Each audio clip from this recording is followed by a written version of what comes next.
honestly, if people employed Hitchens' razor, it would end them getting duped 99% of the time, which is extraordinary claims require extraordinary evidence, and that which can be asserted without evidence can be dismissed without evidence.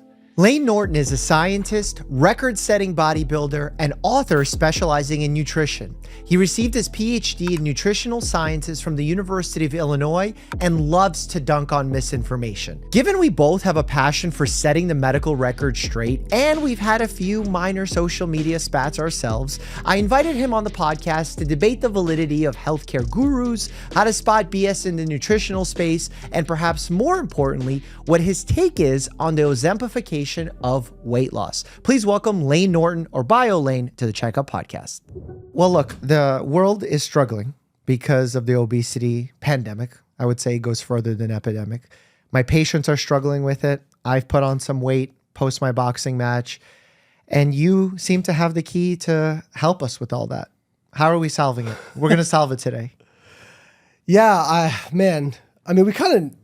we kind of know what to do. Really? Okay, because I, not too long ago, had an endocrinologist, an obesity medicine specialist, who said that the world has changed so much so that her belief that almost everybody should be on a medication to aid in weight loss, like a GLP-1 medication.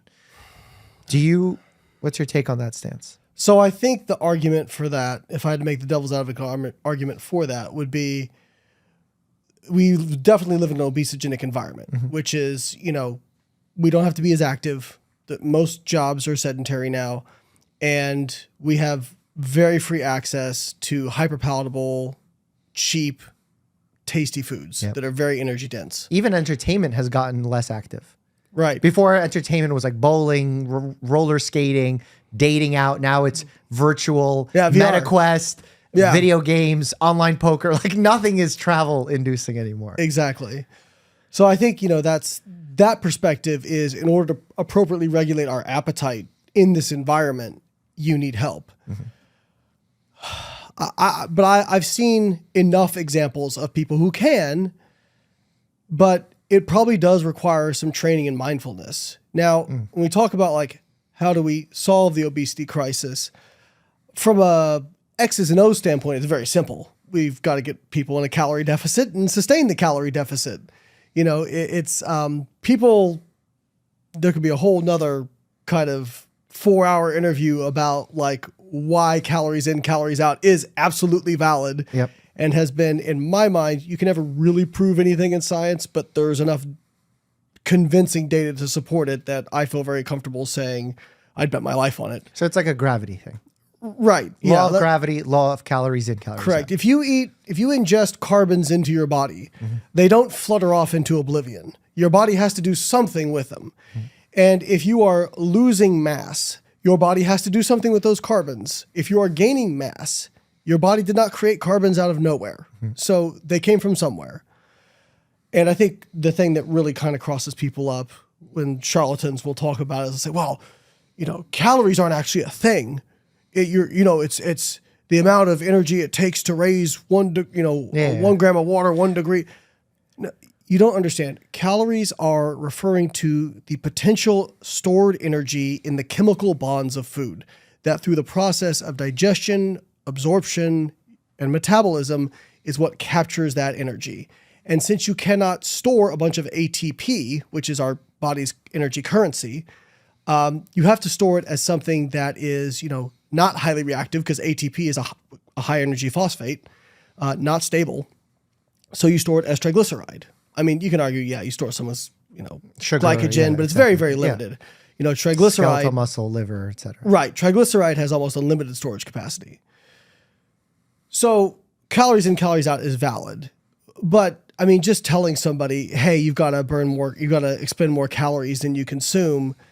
I mean, that's like telling people, well, in order to save money, you've got to earn more than you spend. Exactly. Well, and people say, well, some people are, very low income. Fair enough. But there's plenty of people who make a really good income who are dead broke or really in debt. Sure. And so why is that? I mean, you have the knowledge, because knowledge in and of itself is not enough to precipitate change. Yep. There has to be a behavior modification, and that's very difficult. And I think people When I was younger, I would say around age 22, I had just gotten into bodybuilding a few years prior. I was going to grad school. I just got accepted in the PhD program at Illinois. And I was very much of the opinion, I wouldn't say like extreme, but definitely to the side of if you're obese, it's a choice and you're lazy. Mm-hmm. And I met so many people who are very successful, who are obese, who are extremely hardworking in one area of their life. And it's like, is it really laziness? I don't think so. And so you realize that the longer I've been in this, I started out very much like, I can solve the obesity crisis. Here we go. Eat these macros, you know?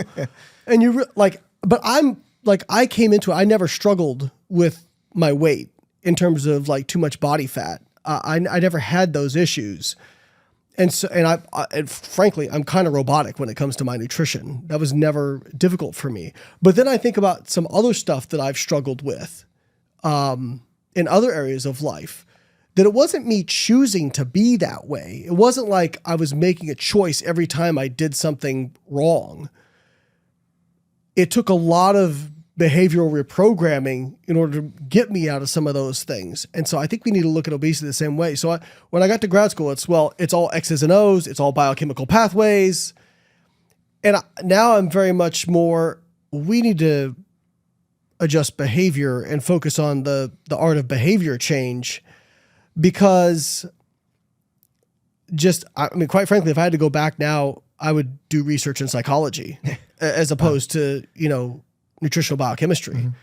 because I think biochemistry is cool. I love biochemistry. That was my undergrad, but like learning that, whatever stimulates mTOR or what activates ACOX-1 or whatnot, like that doesn't change anybody's situation. It's about... Well, it's a starting point. We have to know that before getting to the level of psychology. It's like the next level of your progression of an education system. Sure. And so there was a really interesting systematic review that got published in 2020 out of the UK, but I think from Oxford. And the lead author's name was Spreckley. And they did something that not a lot of studies do. You have all these cohorts on, people who try to lose weight, or these randomized control trials of people who do lose weight. And we know that most of them put it back on. So they were looking for specifically people who had lost a significant amount of body weight and kept it off for years. So basically you're unicorns, because depending on the metrics you use, single digit percentage. Yeah, it's very low percentage. The vast majority of people who lose weight will put it back on. And again, I always say, we don't have a weight loss problem. We have a weight maintenance problem, because 6 out of every 7 obese people will lose a significant amount of body weight in their life. The problem is virtually all of them put it back on. So they were looking at, okay, who are these kind of unicorns who keep it off? And they looked at what characteristics, both objective and subjective. And there were things you would expect, like they tend to weigh themselves more often, kind of like a self-monitoring sort of thing. They practice some form of cognitive restraint. So when we say that, meaning like I'm doing low carb, or I'm doing time restricted eating, or I'm counting my calories. So some form of cognitive restriction with food, which is kind of one of those you go, duh. Mm-hmm. And then exercise. They tended to exercise more than other people. But one thing that I thought was really interesting, and this came up in the subjective stuff, was they identified, most of them, that they felt like they had to form a new identity. And if you think about, and I don't want to get into, like, food addiction is very controversial, and I don't think there's really great evidence to suggest that food is addictive in the same way that like drugs are addictive. I do think that it can be very hard for some people who use food as a coping mechanism to get past that. But if you listen to the way addicts talk, like they would say, I had to get new friends. I couldn't go to the same place. Some of them had to change jobs, because all that stuff, they built their life around the context of the addiction. Now, and again, it's not the same thing, but now imagine, being, a drug addict and saying, well, these drugs are bad for you. You've been doing too much, but you can't just stop doing them. You got to do 1 or 2 or 3 times a day. Like that's tough. And that's why, eating disorders are such a very difficult thing to get past. So one of the things I really emphasize to people is, hey, I am not for any one particular diet. The research shows that all diets are pretty much equally terrible at facilitating long-term weight loss. But in another meta-analysis where they were looking at 14 popular diets, they did show when they stratified based on adherence. So it doesn't matter diet. And none of the diets were better than the others at keeping weight off long-term. But when they stratified it based on adherence, basically a linear effect. People who were less adherent had worse results, and the people who were more adherent had better results regardless of diet type. So really what that says to me is whatever sort of methodology you choose, any of it can work if you can stick to it long term. So if you're doing something, let me back up. You have to restrict somehow, but you should probably choose the form of restriction that feels least restrictive to you. And I'm sure you've heard people say, man, I did intermittent fasting and I didn't even feel hungry. It felt like I wasn't even dieting. And then you hear people say, I did low carb. I was eating more food, or they felt like they were eating more food. They weren't actually eating more energy. But, or people who go plant-based and they say, I was so satiated. So any of those things can work. And so I think people get focused on the wrong things. And this is where I think misinformation is very dangerous. And I'll always tell people, I think having guidelines is a great idea, but I think having rules is a really bad idea. Mm-hmm.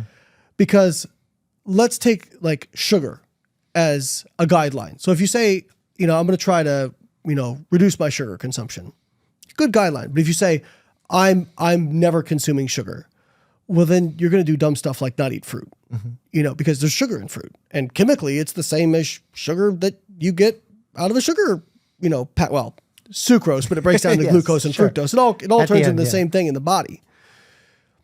So, this is where you get into the nuance of stuff where we have to be very careful with the verbiage we use, because you can create scenarios where people will start avoiding things that are actually pretty healthy for them based on these hard rules. And then they start doing even crazier stuff. And you see it, I'll give an example, watching the Game Changers documentary. Mm-hmm. They're pushing so hard for plant-based, and there's some great things about plant-based. But then they're showing them eating vegan mac and cheese and vegan chicken wings and stuff. And it's hey, there's a good way. And I'm not saying you can never have any of that stuff. Yeah. But there's a good way to do it, and there's kind of the wrong way to do it. And the same thing for keto. I mean, you're not getting anything magical out of being ketogenic. What you're doing is it's a less palatable diet, so you eat less. But now we have keto ice creams that are more calories than the regular ice creams, right? And it's you're kind of missing the point. Mm-hmm. So I guess if I had to sum it up for people, it's, whatever diet you're going to plan to be on, try different stuff and see what feels easier for you. And getting back to the weight loss medications, a lot of people in the fitness industry are very anti, GLP-1 mimetics. And, I think it seems like a great tool. I mean, it's the most compelling data set we have on long-term weight reduction. Now, are there drawbacks? Sure.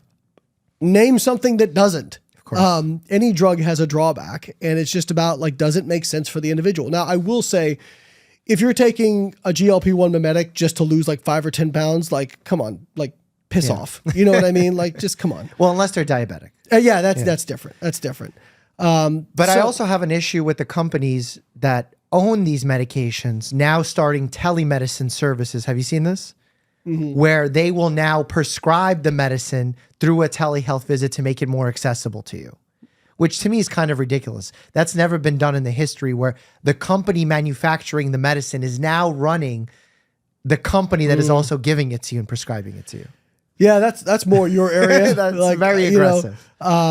But yeah, I mean, I've heard some people in the medical field talk about how this stuff all goes down, and I'm yeah, that's above my pay grade. Well, the thing is, the medicine is so good in the sense of effective in helping people lose weight, feel full. It's more of a behavioral modulator than it is for sure. Like some kind of GI medicine. But in the end, how far do we go on a more philosophical level when it comes to medications? Because I do have certain patients, and maybe in some cases they warrant these medications, but they request an Ozempic-like medication for weight loss. They request an attention medicine, even though they don't have ADHD, like Adderall, to perform better at work. They request testosterone, even though their testosterone levels are normal. They request Xanax anytime they're anxious or to go to sleep at night to take Xanax. And then you have a person that's fully medicated, and granted, not all those are the same, and there are indications where they work. But how far do we go until we say, well, look, there's a lot of things ruining our attention, so everyone needs Adderall now. Yeah. And there's a lot of things working in our society against weight loss, so we need a weight loss medicine for all. Like, are we going too far in that wrong direction, or do you think I'm thinking about it incorrectly? I mean, I'll address the weight loss side of things. I think, I think for like very obese people who have tried many different diets and this works for them, I'm all for it, and people, the philosophical debate is like, well, should that be covered by insurance because, they did this to themselves, but then it's like, okay, well, what's the cost of them staying obese on the healthcare system?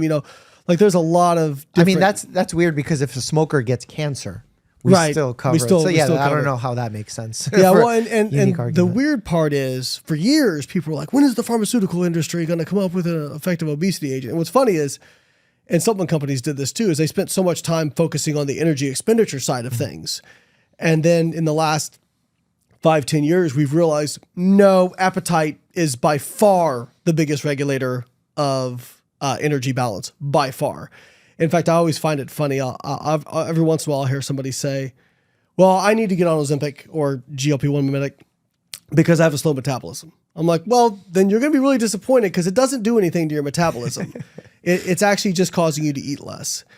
I think what I would say, and where I think it needs to go in this person's mentally educated opinion on this stuff, is not just prescription, but also, lifestyle modification in concert with it. Because here can become the real problem.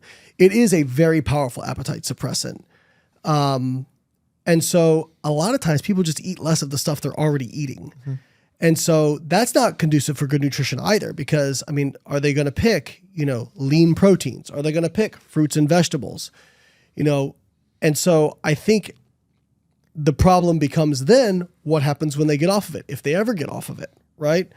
And so I think the goal should be, at least in my mind, hey, this is some training wheels to get you started. Let's just, do you know Ethan Suplee? Mm. So he's a Hollywood actor. He lost like 300 pounds. He was in, you'd probably know, he was in Remember the Titans, okay. American History X, My Name is Earl. Now he was very obese. Now he looks like just a jack dude. Mm-hmm. And he said, I love this quote. He goes, if the house is on fire, just get out of the house. We can argue about why the fire started later, but get out of the house. And I view like these medications as like, hey, that's going to help somebody like jumpstart getting out of that house, right? But eventually, I think the goal would be to lead that into like lifestyle modification and behavior modification, because I don't think anybody wants to be on those sorts of medications long term. Maybe I'm wrong. I think it's an optimistic view. Yeah. And I share your optimistic view. I'm not critiquing it. I'm not saying it's going to happen. Yeah. I'm not saying it's going to happen. And the reason why I think if I was to be more realistic in this scenario is I would think we're giving someone a medication to help regulate their appetite, meaning that they're going to feel fuller, they're not going to eat as much, because we're saying that it's too difficult in our current society with everything currently going on, genetics, etc. They're struggling to lose weight. And then we're hoping that they will eat less. And it happens because the medicine does that. It happens. But then at the same time, we're hoping that because they're going to meet with a nutritionist and a physical therapist or perhaps a personal trainer, that they're going to start working out. But they're not taking a medicine for those things. Right. They're taking the medicine just to not eat as much. Right. And yes, we're going to have better results if they have a personal trainer, if they have a nutritionist and all those things. But the question is, how long are we able to give people that level of support, and how quickly will they pick it up? Or do they need a medication for those things as well? Yeah. These are hard questions, Very hard difficult questions. right? Yeah. I mean, you know, that's above my pay grade. I don't know the answer to it, you know? It's above my pay grade too. I like theorizing on this kind of stuff. Yeah, I mean, I think people, no matter how you want to slice it, the uncomfortable truth is until, and again, people try to tie like fault and responsibility together, and they're not the same thing. Like, if you're somebody who grew up with horrible parents and they were terrible to you, like, that's not your fault. Like, you went through some horrible stuff. That's not your fault. But if you're going off and now you're abusing other people, that what happened to you is just a context. Like, you have a responsibility. The responsibility is going to be on you to fix it. Your parents aren't going to fix it. Or if something happened to you, you can't undo. My friend John Deloney says you can't edit sentences that already have periods at the end of them. You know, all you can do is write better sentences in the future. And I think people really get uncomfortable with the idea of like personal responsibility. And that's why some of the stuff that's out there, and I'm not saying people who go on these drugs are not taking personal responsibility. Of course. But in the broader context, you have like a fire hose of misinformation out there of this food's doing this and this food ingredient, this.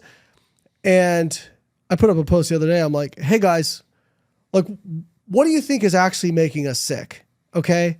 Seed oils? It's not lectins? Yeah. Or lectins or, you know, this one weird ingredient in your bananas or like blending your fruits, you know, or is it the fact that the average based on, I think it's production data, I want to say, the average calorie intake in the United States is about 3,500 calories a day, and we do less than 20 minutes of physical activity per day. Like, I know where my money's at, right? Like, sure, you can find an isolated nutrient that has every food, every nutrient has both good and bad things. Like, you can always find that. But like, let's not miss the broad picture here, right? But I think that sort of narrative doesn't get a lot of play. The idea that like, hey, like it really is overconsumption and people not doing enough, because people hear that. And if you're obese or overweight, or, you know, maybe you're just not where you want to be, it feels like blame and shame. In fact, Lustig on Huberman's podcast, one of the first claims he said was, I'll paraphrase because I'll probably butcher it. Something to the effect of like calories in, calories out was created by the food industry. It wasn't, to like basically shirk responsibility for what they're doing. And that, you know, it tells you if you can't lose weight, you're a glutton, you're a sloth. That's not what that's saying. That's not what that's saying.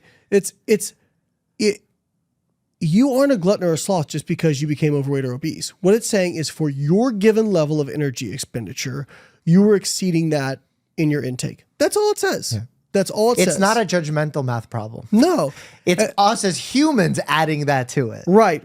And well, the funny thing is that, you know, this is like people who are like, it's actually sugar's fault. I'm like, so wait. Okay, so you're not lazy or glutton or sloth for eating too many calories, but how is this different if you're eating too much sugar? Yeah. Please make this make sense. But again, I think it's kind of, people want to blame the government or they want to blame the food companies or whatever.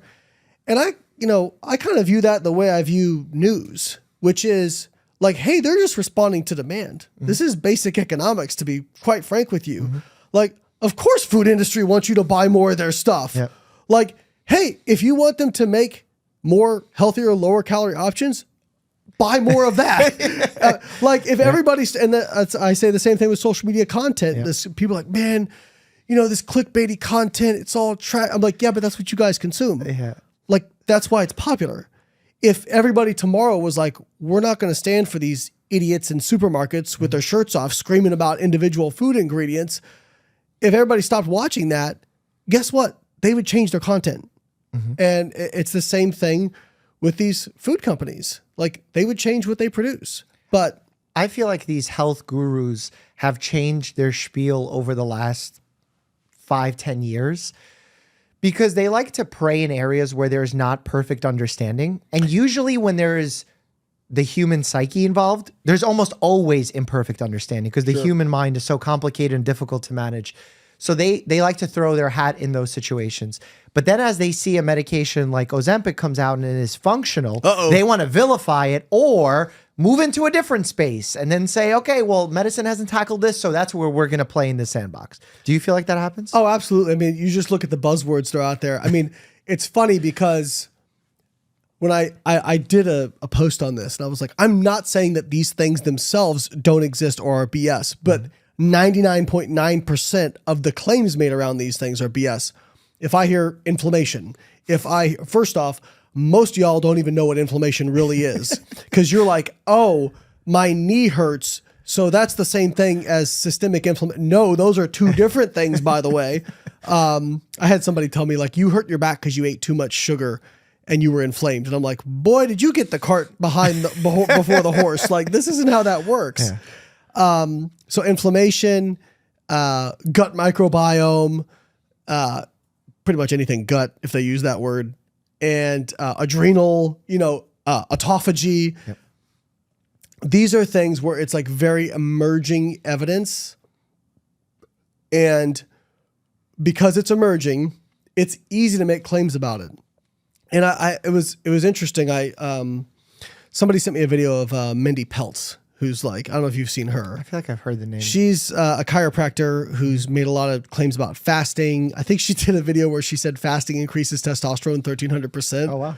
I'm like, all these IFBB pro bodybuilders, not eating, just getting jacked. Yeah. Was the study with injecting testosterone at the same time?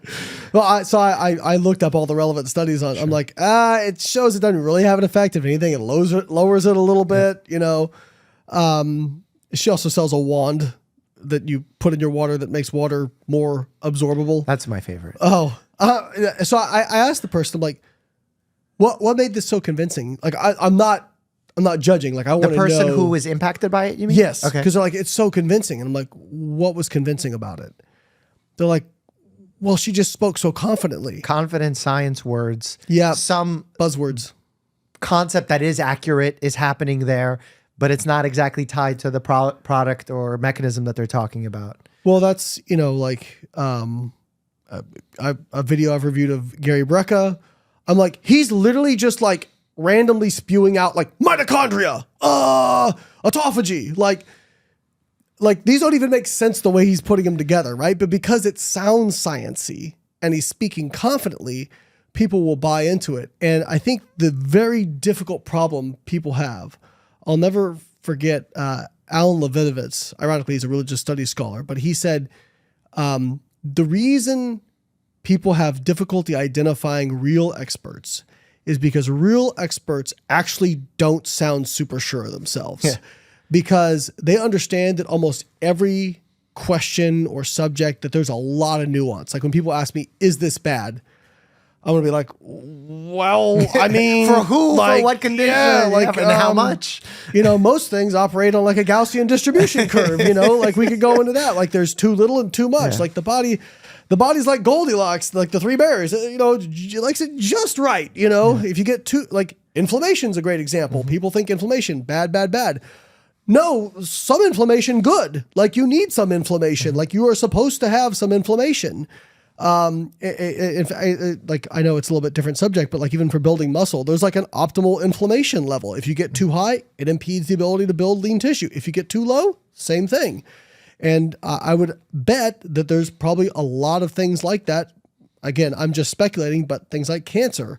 Absolutely. I mean, your immune system functions through inflammation. Right. The way we rid ourselves of infections. Exactly. The reason we get fevers and everyone wants to lower their fever because fever is a sign of inflammation. But that could be good. Why are we removing it? Right. And we've seen that ebb and flow with even like musculoskeletal stuff where it's like put a steroid to remove inflammation. Now it's put in pro-inflammatory substances to create inflammation. Yeah. It's like we need to, be confident in saying I don't know and celebrate those people who say I don't know. And I tell every time I do a seminar, I'm like, you're going to hear me today. One of you ask me a question. or more than one, and I'll say the 3 magic words, which is I don't know, which actually should give you more confidence in me, not less.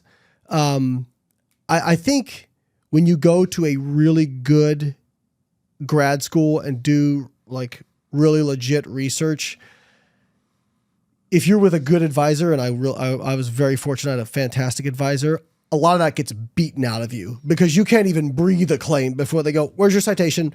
Oh, nope, that study was in cows and that is not where's relevant. the outcome data? Yeah. Yeah. And part of our, like the first thing we had to go through, we had a qualifying exam when you're about a year or two in, which is a 4-hour oral examination in front of 4 professors. And they're going to, like, this is how it started for me. They go, let's talk vitamins. What's your favorite? I'm like, vitamin D. And so they go through like a bunch of different questions and they push you on every subject until you don't know it. Like they will find your breaking point. And you have to know when to say, I don't know. Yeah. Like I remember they asked me a question about acid-base balance in the lung and I started like drawing on the wipe-off board and after like 30 seconds, I turned around and I go, look, I'm on level with you guys. I don't know this one. And they're like, okay, move on. And they actually at the end of it, they said, you know, you're one of the best students we did the last few years because you knew what you knew, but you also knew when to say, I don't know. And man, I just wish more people could do that. And so, I wish the opposite. I wish more people were able to identify the people who are saying, I don't know, and celebrate it. Well, and so I'll give people some quick tips on identifying experts. Very rarely will an expert use words like best, worst, always, never. You're not going to hear them say many superlatives. Yeah. It's not going to be, another red flag is if whatever the person likes or is promoting, if that's the answer to everything.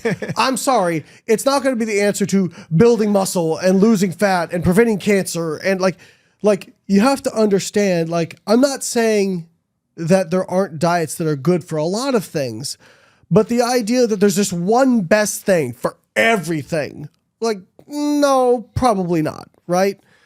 And so I think there's, a series of lifestyle habits and behaviors that we're pretty confident are conducive for health overall. But yeah, it's not going to be like the panacea like everybody wants. And then I think the other thing I heard that really made me go, that is true, is what's really difficult for people is if you and I are having a conversation, if a subject comes up, it'll be pretty clear to each of us who is more knowledgeable on the subject pretty quickly, right?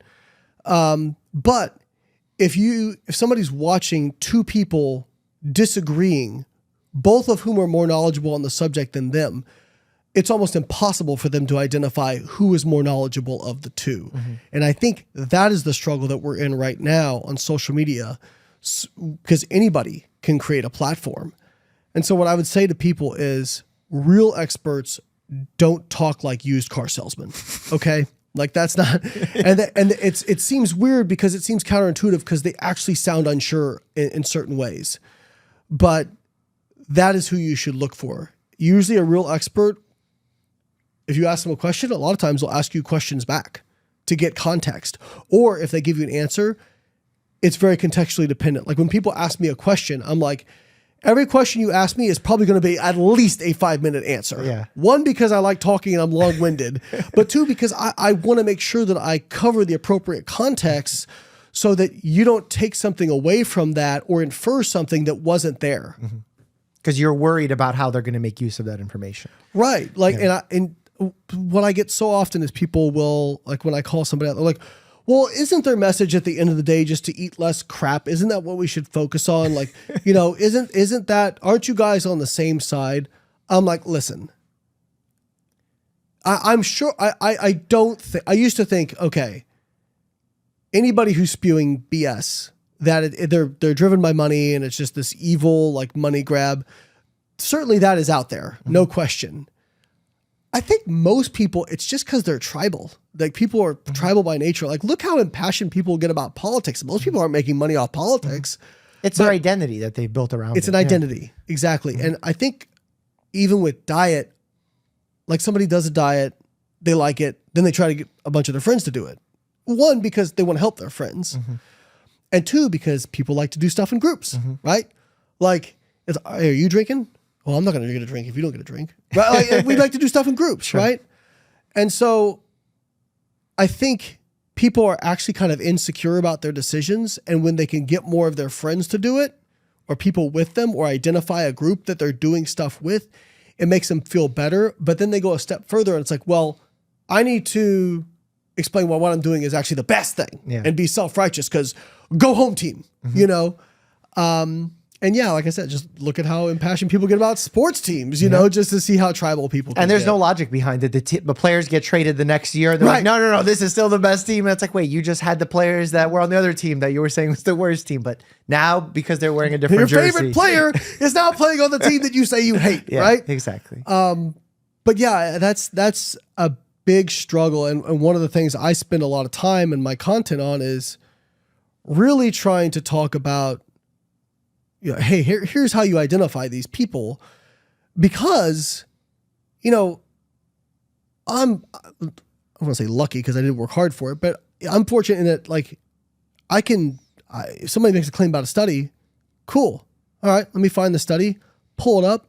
And like, again, like Lustig, he made this claim about some study where they, for 6 months, either gave people a liter of cola, a liter of whole fat milk, it wasn't whole fat, it was semi-skim, water, or, you know, artificially sweetened beverage. And he was like, artificial sweetening group gained 2 kilos. The sugar sweetened beverage group gained 10 kilos. So I'm like, man, this is in 6 months. I'm like, man, that's a lot in 6 months, even for a liter of soda. So I went and looked up the study because I'm like, I want to see this for myself. And of course, it didn't say anything even close to that, right? It was like the soda group gained like 1.5 kilos. The whole milk group gained about the same. The water group gained like 0.5 kilo, and the diet soda group basically gained nothing. And it's like, but if you don't know how to find studies, you don't know how to look them up. But do you think that's the problem with podcasting these days? Because I have a huge problem with it, so I want to see if we see eye to eye with it. I think there's a couple problems. The first is I do, at the end of the day, I think there is some inherent responsibility on the individual to have a degree of skepticism. Which is missing. Yeah, I did. Why? I did a story series. I think because people don't want to stay engaged. They don't want to keep their brain on. And so I said this. I'm like, you can't turn your brain off. Yes, if somebody has a medical degree, we have a higher level of confidence they know what they're talking about. But I'm sure you know physicians who, you know, some turds don't flush. You know, like somebody's got to finish last in medical school. You know, and medical school could have been 50 years ago.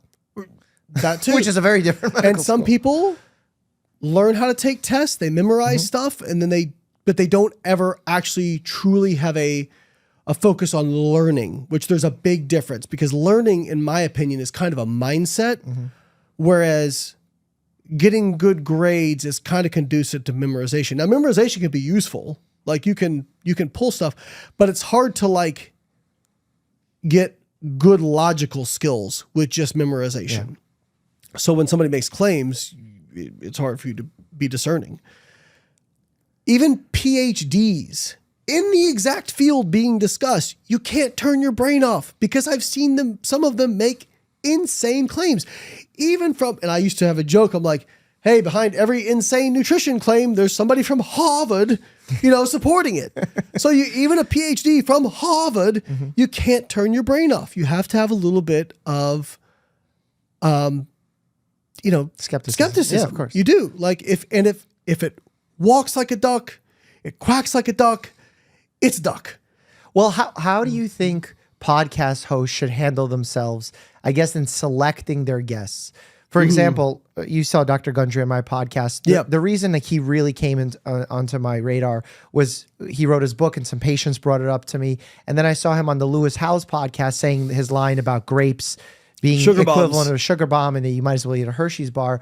And I even messaged Lewis about that. And I was like, hey, man, like, do you think it's great that you're having him on? You know, that sends the wrong message. And he goes, well, I asked some follow-up questions, and, you know, some people gave me negative feedback when I had you on my show because you recommended childhood vaccines. Oh. I'm like, you got to see the difference between that. Or if someone comes in and I'm not a medical person, or maybe they're out of the expertise that I practice in, and they say a claim that goes against the current body of understood science. I would approach it with skepticism that has nothing to do with what they're talking about. Like if he made the claim that grapes are the equivalent of a Hershey bar, I would ask, but aren't there some things about grapes that are healthier than a chocolate bar? That doesn't require medical education to push back on that. But no podcast hosts are doing it these days, and they're creating a field that they're giving space to create more pseudo experts. You know, a lot of people ask me this too. And full disclosure, I like Andrew. Mm-hmm. I like Andrew Huberman. Because actually the way I got on his podcast was I called him out on something, mm-hmm. and he actually changed his view on it and like said, "Oh, I wasn't aware of that data. Thank you for making it." And then we started a back and forth, and then he wanted to have me out. Mm-hmm. So I do like him personally, and I always say if somebody's open to changing their mind, I'll give them a lot of leeway. Of course, yeah. Somebody like Thomas DeLauer, for example, who I used to call out a lot, mm-hmm. and now I'm like, oh, you know what? He was a good dude who kind of got sucked down the wrong path and just happened to get a platform, like through working hard, making good video content, like in mm-hmm. terms of quality. But he's trying to get it right. Mm-hmm. Like he's changing his mind. Sure. And so if somebody's like intellectually honest like that, I am going to give them a lot of leeway. Mm-hmm. Right. So when it came to Lustig, I do think there is some responsibility on the podcast hosts. Yes. But also, like, you know, if people are like, why didn't like this person fact check all this? I'm like, do you know how long it takes me to fact check one of these podcasts? Yeah, it's really like, but a lie gets halfway around the world, but the truth is still getting its shoes on. Like, but then after the fact, like, I've not published multiple interviews because I've had experts come on that I either couldn't not beat in a debate, but like they were just saying so many wild claims I couldn't even begin to chase each one down because every one that I challenged, they brought in 4 more that I then had to chase. Or they were saying things that were meaningful to them about their family that if I started attacking their beliefs on it, it looked like I was attacking their family. Yeah. So I just don't publish them. I take that loss. Yeah. But I mean, like, I look at someone like Dr. Huberman and I'm like, look, I want people to get excited about science and this is so good. We're missing this. Yeah. And then we see these situations where misinformation starts putting itself in, the promise of hyper-optimization. I don't know what your take on biohacking, but to me, it's presenting a dilemma that doesn't exist in real world. It's like it's not valuable information that people can make change around. Do you feel that? I think, so my thing is like, are there things that will optimize things? Probably, sure. I think the problem is people don't know how to weigh like what's most important, mm-hmm. you know, like, because you only got so much like mental space, yeah, you know, like there's only, and if you're trying to change a bunch of little things to get a big impact, you're going to be pretty disappointed. Right. Yeah. Like, hey, if you want to do an ice bath and you want to like, you know, do some of this other stuff in infrared sauna or whatever, like, hey, cool. I'm all for it. But like, don't spend an hour in an ice bath and infrared sauna and meditating if it means you're not going to go exercise. That's, you know, no one does that, right? What's that? No one does those things. Oh, meditating and no one's doing the infrared, the ice bath. You could count. If they do, you know about it because they post about it on social media. The week they do it.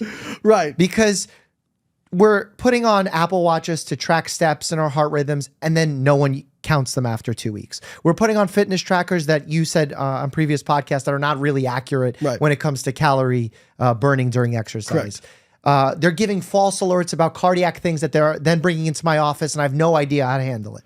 But yet we have experts that are saying, these are the things, these are the miracle things. If you go into ice bath under this protocol, and it's like, dude, take your protocol and shove it. Because it's like, it's not real. I practice real medicine. When I say real medicine, it's so imperfect and so shitty. And I see how hard people's lives are and what variables are in their lives, from their mental health, their social relationships, whether or not they wear a seatbelt, how fast they drive. And then I'm saying, I'm going to control everything in your life because you took a chilly bath in the morning? Or do you know why it's chilly baths? And this is my theory, why people are doing the baths now. I think it's because it looks cool for social media. I think cryotherapy created too many problems and was too expensive for them to run. And people were having too many effects because it was so extreme that this is the downgrade where they could still make some money. Yeah. I mean, That's my theory There on it. are good randomized control trials that do show, well, sorry, you can't, they're randomized control trials, Yeah. but they're not placebo controlled because exactly. you can't placebo Yeah. for cold water. But like there are some benefits like soreness reduction, inflammation, but For how long? Right. And when I say for how long, I don't mean how long in the moment. I mean, how long after you become cold adapted to this thing does that effect stay? I think what I tell people is I kind of use the comparison of like, let's say all this stuff is I want to pick up as much weight in boulders as I can get or much weight in rocks as I can get. I'm going to focus on picking up the boulders first, right? Because I can I get a lot from my big bang for my buck by picking up a boulder. If I can get some pebbles after that, cool. I'll take them. Yeah. But I'm not going to drop the boulder so I can pick up the pebbles. Yeah. And I think that is the problem is when you say this is important and this is important and this is important, this is important, people don't know how to what's the most important. And so one of the things I'll tell people is I kind of boil it down into I'm still working on this pitch, so forgive me. I like it. But I think there's kind of 6 pillars that I would say, hey, this may not be perfect, but it's going to get you 95% of the way there to optimal, which is don't eat too much for your given amount of energy expenditure. Basically, don't become obese. Stay at a healthy body weight. Don't smoke. Don't consume or very much limit your alcohol consumption. And same thing goes for drugs. Exercise vigorously. Sleep. Try to be consistent with it too. Not just the duration, but also the times. And then the last one I've added is managing your psychological stress. Okay. I think that is the older I've gotten, the more I feel like I've seen that be very pervasive that affects, it's kind of like it affects all the other ones. Tip of the pyramid that comes down, right? That's affecting sleep. Why do people do drugs? I mean, I don't think many well-adjusted, other than people who get addicted to opioids and then switch to heroin, I don't think a healthy, well-adjusted, low-stress person goes, heroin, I'd love me some of that. A lot of this stuff, food problems, a lot of this stuff stems from unmanaged psychological stress. And so I actually had somebody ask me on a podcast, this is kind of a separate thing, but they asked me, what was the most unhealthy thing you did in your 20s? And I'm trying to think because I didn't really drink. I didn't go out and party. I was doing my PhD. I was doing bodybuilding. I was very consistent with my nutrition and exercise. I'm what is the most? I'm gave too much time to people who didn't really care about me or people who weren't good for me. That was the most unhealthy thing I did. And I think we really undervalue that. If you look at the metrics on stress and mortality, cardiovascular disease, cancer, I think for a long time, people tried to separate neck down. It's your brain is connected to your body and your body's basically a bag of meat. And if you punch the bag or poke the bag or cut the bag or burn the bag, your brain goes, owie, And now we know that it goes both ways. This is bi-directional, what's happening in your body affects your mind and what's happening in your mind affects your body. And I think that's a big one that people really overlook. And I think the reason is because it's freaking hard to manage psychological stress. It is hard. And I'm somebody who am just now feeling like I'm starting to get to the point where I can actually self-soothe without something really bad happening and me having to text 5 people or punch a pillow or go outside and yell. That's taken me a long time. And I think there's a lot of people who it's my friend John Deloney again. He's alcohol is great at what it does. He's you'll numb up and you'll it's great. He's and it trains people that hey, this is a great solution in the short term, and then slowly it destroys your life. And so getting back to that, if people could just do those 6 things, I'm not saying it's easy. I'm saying that what we need to do is actually pretty simple. But things simple doesn't mean easy. Simple doesn't mean easy. And people confuse the two. And it's the same thing with, it can't be just as simple as calories in, calories out. It is. It is. That doesn't mean it's easy to actually execute. It's very hard to execute, obviously. But it's also hard to make a simple message be sexy either. Exactly. And what do you sell from that? Yeah. Right. I've had people tell me like, why would I buy any of your stuff? You're just going to tell me to eat less like, I'm like, yeah, I guess I am, like, I don't know what to tell you. Like, people say, well, why would I take one of your courses, or why would I use your app, or why would, like, you've put all this information out there. I know but this is consolidated, like this is consolidated. Well, you're taking the simple information and presenting it in a way that's accessible, that people can access it in a way that is meaningful to them. Just because something's simple doesn't mean it's accessible either. Exactly. Just like we said, it's not easy. Well, and if you look at kind of the charlatan playbook of how do you get people, and marketing 101 will tell you this. And I have, to this day, I've hired a couple marketing places and I've fired all of them. Because it was always the same. We need to like get something that really like makes people more afraid. Yeah. And I'm like, yeah, I'm not gonna do that. There's enough of that stuff. Well, that's trust hacking. Yeah. Yeah. Well, they tell you don't sell the solution, sell the problem. You got to sell the problem. And if you watch, these guys all have the same playbook. Guys and gals. Sorry, I'm not sexist. Sure.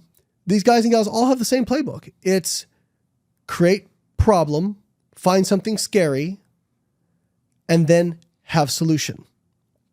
And the solution is what they're selling. Right, of course. and fear-based content, all you need to do is look at what does well in the media, what the media shows. It's like you would be convinced that we live in a cesspool that is the worst time. And this is not going to be popular with people out there. I'm sorry. We live by all objective standards in the best time period to be alive in history. Pre-COVID, violent crime was at its all-time lowest. You have people living longer than they've ever lived, despite all the metabolic problems and whatnot. Quality of life, even amongst like poor people, is better than it's been. But if you watch the news, you'd be convinced like we are in the apocalypse. Like this is a post-apocalyptic world. But that's because that's what gets eyeballs. And that's what gets eyeballs on social media. The media is just another form of a hedonic treadmill where we just adapt really quickly to the level of comfort we see ourselves in. And that started with us being like, oh, why are the Kardashians complaining? They have multi-million-dollar houses. What do you mean? You think their emotional stress is easier because they're wealthy than you? Maybe they have easier access to get a therapist. Maybe they have easier access to a doctor. But besides that, accounting for everything else, their emotional pain is just as real, even though it seems like a not serious problem to you. My first therapist, who is a close friend of mine, when I first went to therapy in 2016, she was describing me as having PTSD and saying I'd been through trauma. And I was like, but that's like for soldiers and stuff. Like I would always try to diminish it because I kind of felt guilty. And she goes, Layne, your body doesn't know the difference. Yeah. Like, yes, if you went through those things, that would also be traumatic. But what you went through was traumatic for you. The body, like, what do they say? The body keeps score, right? And I think I'm not an anthropologist and I may be I'm speaking out of my area of expertise, so I could be wrong. But I think I heard somebody who is well-versed in the area say, the human brain is great at doing what it's supposed to do, which is constantly scanning the environment for threats. 1,000 or 5,000 years ago, your threat was, can I eat today? Is something going to eat me today? Or is that tribe going to come kill me today? Right? You didn't have time to worry about, my spouse didn't validate my feelings earlier. Like you just didn't have time for that kind of stuff. Like if you complained about, something that we complain about today, people would go, huh, what? And I always say, like, whatever you're stressed about, if somebody walked through that door with a gun right now, you would not be stressed about it. Like it would. Yep. And so people's minds, when they reach a certain level of whether it be wealth or success or whatever it is, there is no finish line. Nope. There is no pot of gold where you just ride happily off into the sunset and there's no stress. your mind is always going to find some threat. And that's why, again, you point out the Kardashians. It's like, oh my God, there's so much bickering and cattiness. And it's like, because like they don't have to worry about that basic stuff. And so the mind is just going to go, well, Suzanne said mean things behind my back, right? Sure. And so even if you're like, if you're somebody who's working, like if you're a doctor and you're in the ER and you're working for 12, 14 hours a day and you're like exhausted, you don't have time to deal with that kind of stuff. Like you just like your mind can't have that capacity for that kind of stuff. And so I think you're right. People feel like, well, if I just had that, like no, you've got to retrain kind of the way your brain works, which is, I think we're always going to have the inclination to have these feelings. Again, I'm not a psychologist. A lot of this is coming from my friend John. We're always going to have those sorts of inclinations. It's walking it back and kind of going, what do I know to be true, right? Like what is actually a threat? What has actually happened? And so when it comes to this stuff, when people will say, like, let's take one of the popular things, oatmeal, right? So oatmeal's got glyphosate in it, and it's got, and fruits and vegetables have glyphosate on them and all. And I go, okay, all right. Let's show okay, it's true. All right, fine. Dosage makes the poison, but let's just forget all that stuff.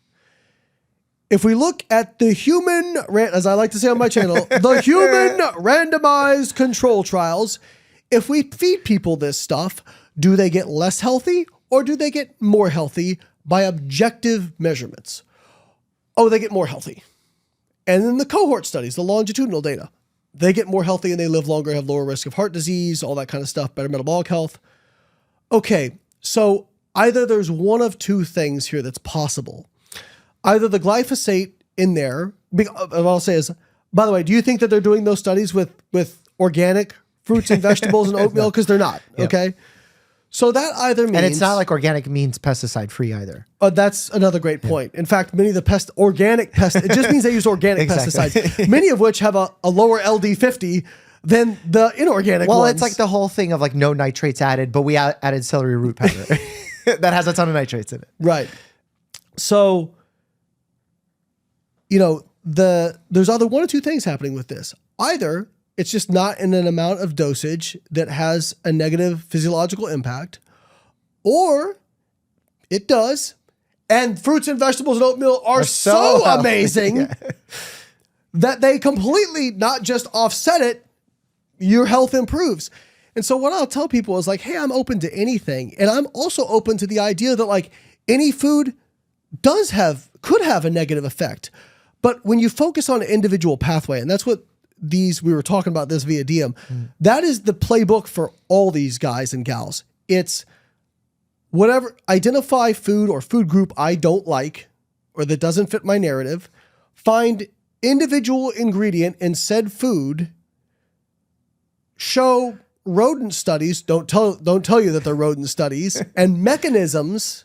A mechanism would be like, this thing activates this pathway. Here, we can do this. We plan to do a back and forth. I'm going to play a podcast host who's allowing someone to speak on a subject, and I'm gonna kick it off here. Welcome to the Live Forever podcast, and I heard that there's a food that you find very unique to increase our lifespan. Tell us about that.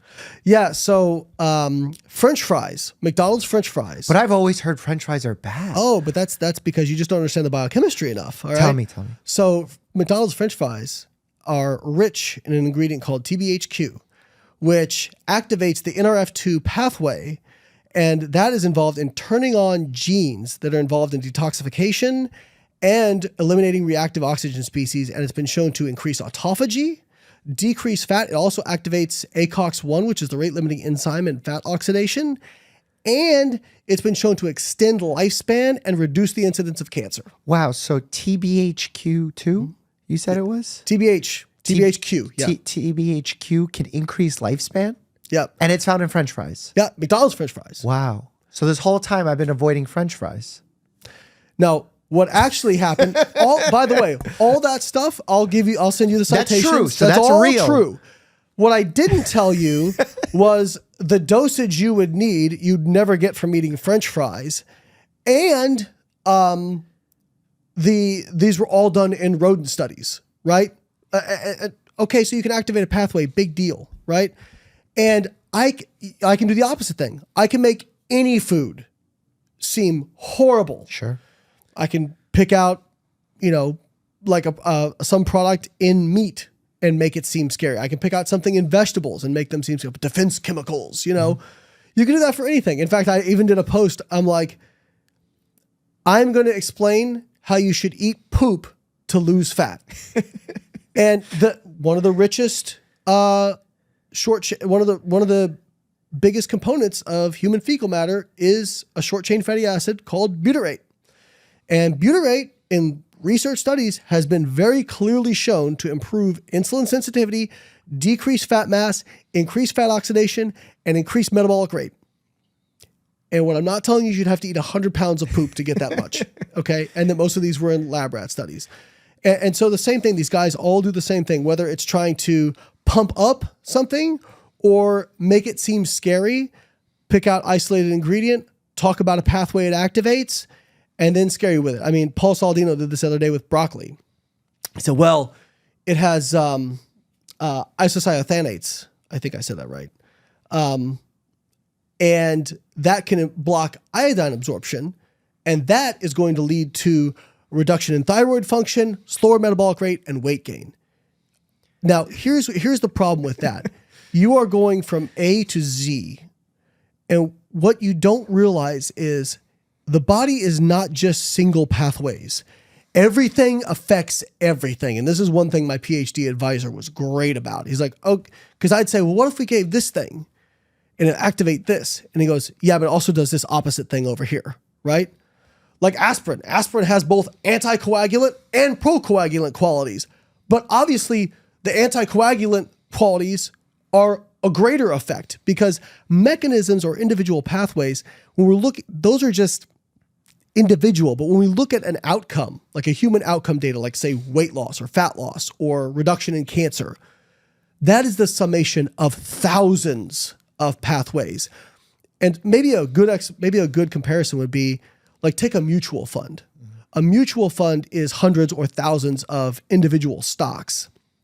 Now, I could say, Mike, see this mutual fund? Don't invest in this. Look at these two stocks who went down 50% this past year.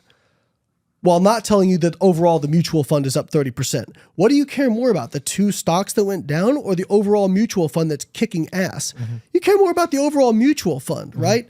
But these guys and gals, this is what they do, mm-hmm. which is, be scared of this thing. While, again, oatmeal, fruits, and vegetables, like not telling you the human outcome data. So like the broccoli thing, back to that. Okay. So when he makes these claims, I go, gee, I wonder if we have studies looking at cruciferous vegetable intake and thyroid function. Oh, wait, we do. And it shows no effect. Yeah. And I wonder if we have, okay, well then he said lead to weight gain. Okay. I wonder if we have studies on weight gain and oh, wait, we do. And they don't show weight gain. If anything, they show weight loss. So what I'll tell people is if you do happen to be one of these select elites who click on a citation, okay, or find a citation. And the reason I say that is because we fully cite, like everything on my website is fully cited and they are clickable links. Less than 1% of people will click a single link, okay? But if you do happen to do that, look and see the claim they're making. Does the study directly support that? So he's saying, okay, broccoli is going to cause you to gain weight. Like that was the end that he's kind of scaring you with. Mm-hmm. Do the studies he's citing support that? And if there are studies examining that, does it actually support what he's saying? And most times when it's like a really, elaborate, crazy claim, it almost never. It almost never. You don't even need to read the study. You could just read the results, the conclusion, and you'll still see that it doesn't match up. Well, and then you get into the acute stuff too. Like people say, well, you don't want to have carbs because they activate this pathway and insulin goes up. And this, I'm like, listen, I could scare you about any macronutrient that way because fats impede flow-mediated dilation. Flow-mediated dilation is a risk factor for heart disease. Protein activates mTOR. mTOR is overactive. So, okay, can't eat protein, can't eat carbs, can't eat fats. All right.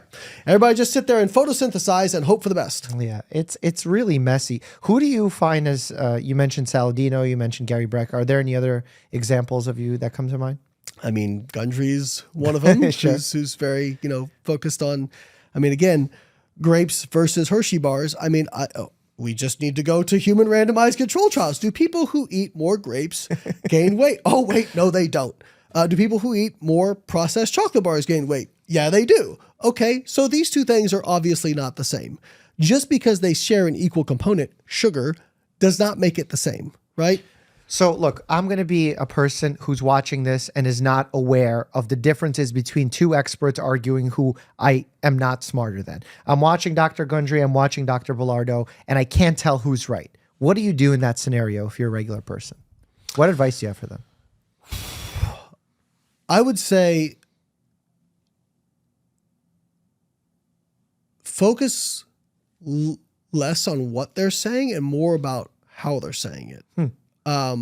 Again, I didn't watch all of the interview, but I know Dr. Bilardo is probably going to be providing a lot of context and nuance and probably not making super strong statements about various things, and that's what you look for. I'll also say who stays focused on the actual claim and who kind of like tries to run around and move the goalposts. Give examples. Right? Because there's so many times where I'll be in this stuff, like the seed oil thing's a great example, right? So I did a post. This is going to get me in trouble because the anti-seed oil crowd. Yeah, tell us about the seed oils. Oh my God. They're like the craziest brain dead group of people I've ever come across. And listen, yes, you can find studies where, they fed polyunsaturated fats and it increased lipid oxidation. What do the outcomes show? The outcomes show that if you overfeed polyunsaturated fats, there's negative outcomes. That goes for almost anything, though. What happens when you trade it out 1-to-1 energy-wise with saturated fat? Because if we're going to compare apples to apples, it has to be substitution in nutrition. Because if you overfeed anything, there can be, other than maybe vegetables, there can be negative consequences. Just very hard to overfeed vegetables, to be honest. Water. Right. There you go. Potatoes, maybe, Yeah. When you exchange them 1-per-1, I haven't seen a study yet with hard outcomes that shows that polyunsaturated fats are worse than saturated fats. If anything, it's a neutral or positive effect. But what will happen is they'll pull up like a randomized control trial or something like that. And here's the other thing is I love randomized control trials, but for some things they're not necessarily appropriate or the best evidence, because when you look at something like cardiovascular disease, this is a lifetime exposure risk. Mm-hmm. If you're looking at a 2-year randomized control trial, which is a really long randomized control trial, that's a snapshot. It takes decades for cardiovascular disease to develop unless somebody has some kind of genetic defect. Sure. Having really high LDL, it's not the difference between dying at 50 and dying at 80. It's the difference between dying at 80 and dying at 73, And so people don't realize this stuff. And so they'll pull up one of these studies and they'll say, well, there was no difference.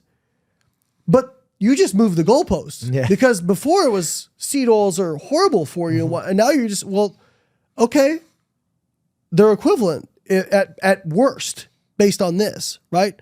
But because people aren't following the actual claim, they go, oh, that person made a good point, because it's this political polarization of it doesn't matter whatever thing I believe in, I'm going to argue it's the best thing possible, right? So you got the carnivore pro-saturated fat camp, and then you do have people who are on the side of there's no downsides to polyunsaturated fats. I'm like, hey, I hold open the possibility there can be downsides to anything, right? But there's also probably upsides to anything, like saturated fat.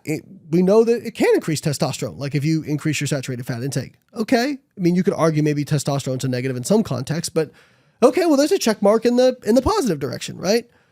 But then how about the negatives over here? And so I think the problem is people have a really hard time holding two seemingly opposing things at the same time, right? Which is with polyunsaturated fats. I don't think they're innocuous, because added oils are the biggest source of calorie increase in the last few decades. So they're not innocuous, but it's not because there's something inherent about polyunsaturated fats that makes them horrible. It's the fact that, okay, I got a salad, but you put like 5 tablespoons of oil on it, right? Like it's just easy energy to overconsume. But I think people, again, they want to have a bad guy. They want to have something to villainize, right? And I'll even say, like, listen, I think you probably should try to minimize saturated fat, but I'm not saying like don't eat any saturated fat. Like that's not a really reasonable expectation for most people. And at the end of the day, like, okay, like sometimes there's also like mental health of like, people are like, why don't you abstain from alcohol? I'm like, because sometimes I want to have a beer with my buddies, you know, like it's like, okay. One of the other things I'll say is like the stress that you put yourself under from agonizing about all these details is probably killing you faster than if you just didn't get this stuff just right, you know? But again, you know, it's either getting back to your original point. Sorry, I squirreled. They kind of move the goalpost, or then they appeal to anecdote, which is look at my shredded 6-pack, or look at my, you know, my calcium score, or, you know, whatever. And it's like, listen, we know people who smoke every day till they're 90. Okay. I think people have they don't understand how risk works. And so this causes a lot of confusion as well. Risk doesn't mean it can never go the other way. Okay. I'll never forget my favorite example of cherry picking is, I was looking at a meta-analysis of the risk of smoking on adenocarcinoma and, you know, forest plot. So you got your line in the middle, which is, you know, basically no effect either way. To the right was a negative effect of smoking on adenocarcinoma. To the left was a positive, right? Almost all the studies, far right of the line. Like I think the overall effect was like a 700% increase in the risk of adenocarcinoma. But there were 2 studies that were to the left of the line. Sure. If I just pick those 2 and then I present them and like, hey, here's these citations, smoking is actually good for adenocarcinoma, right? So when it comes to risk, it is a probability game. I'm not saying that you can eat low saturated fat and never have a heart attack. People eat low saturated fat all the time and have heart attacks. I'm not saying you can exercise great, you can eat right, and you may die of something like cancer or heart disease or whatever when you're 40 or 50. Like, which is why I think those ice baths and continuous glucometers, if you're not diabetic, make no sense to me. Right. Yeah. Well, you're majoring the minors, you know? Yeah. Like it just, we're really nitpicking there, things that don't matter in the grand scheme of things, unless it's for entertainment or because you genuinely enjoy it. I mean, like some people enjoy the tracking aspect of it and doing the, well, that's great. Peter Attia actually made a good point on this to me. He's like, you know, for some people, the CGM, I don't want to butcher what he said. So Peter, if I get it wrong, I apologize. He's like, you know, it kind of gamifies it for some people, you know, and if you are keeping your blood sugar under control, you're probably, for the most part, controlling calories by default. Now, you can hack your way around that, right? Like if you're pouring bacon grease in your coffee, like, yeah, you know, you may not be spiking your insulin, but you still may not lose body fat. You may still be metabolically unhealthy. And it's an extreme way to do it because it costs more money. Right. It's invasive because you're creating an open, not that it's super invasive, but it's just like, it creates a lot of false promises to people where they're like, if I only had access to the CGM, I'd be so healthy. Right. No, and I think that's the thing is because things are so good and because we know what to do, people want the secret, you know, like people all the time, like, hey, can you, what do you do for diet? I'm like, exactly what I'm talking about. Oh, hang on, let me get you the ace that's up my sleeve, right? Or like, what do you do for training? I'm like, you've seen it. Like I post my stuff, you know, like this is, I don't have like some elaborate thing that I'm keeping from everybody else. Like, you know, this is the stuff I do. And, but I think that is so appealing to people because it plays on that, like, oh, if somebody has something I don't, it's because they know some secret knowledge or whatever, which is why the easiest thing in the world to fake, well, the first easiest thing in the world to fake is a success coach or business coach. That's the easiest thing. Okay. The second easiest thing is being a fitness expert. Because if you just look the part, if I take somebody with absolutely no nutritional knowledge and I put them up against somebody who actually has a degree but doesn't look the part, I bet you 90% of people will go with the person who looks the part. Yeah, probably. And it's kind of sad. And now, listen, I'm all for practicing what you preach. I think that, instead of one of the things I've told to people on social media, like, behind closed doors is like, hey, if you want to reach people, like looking the part would help you.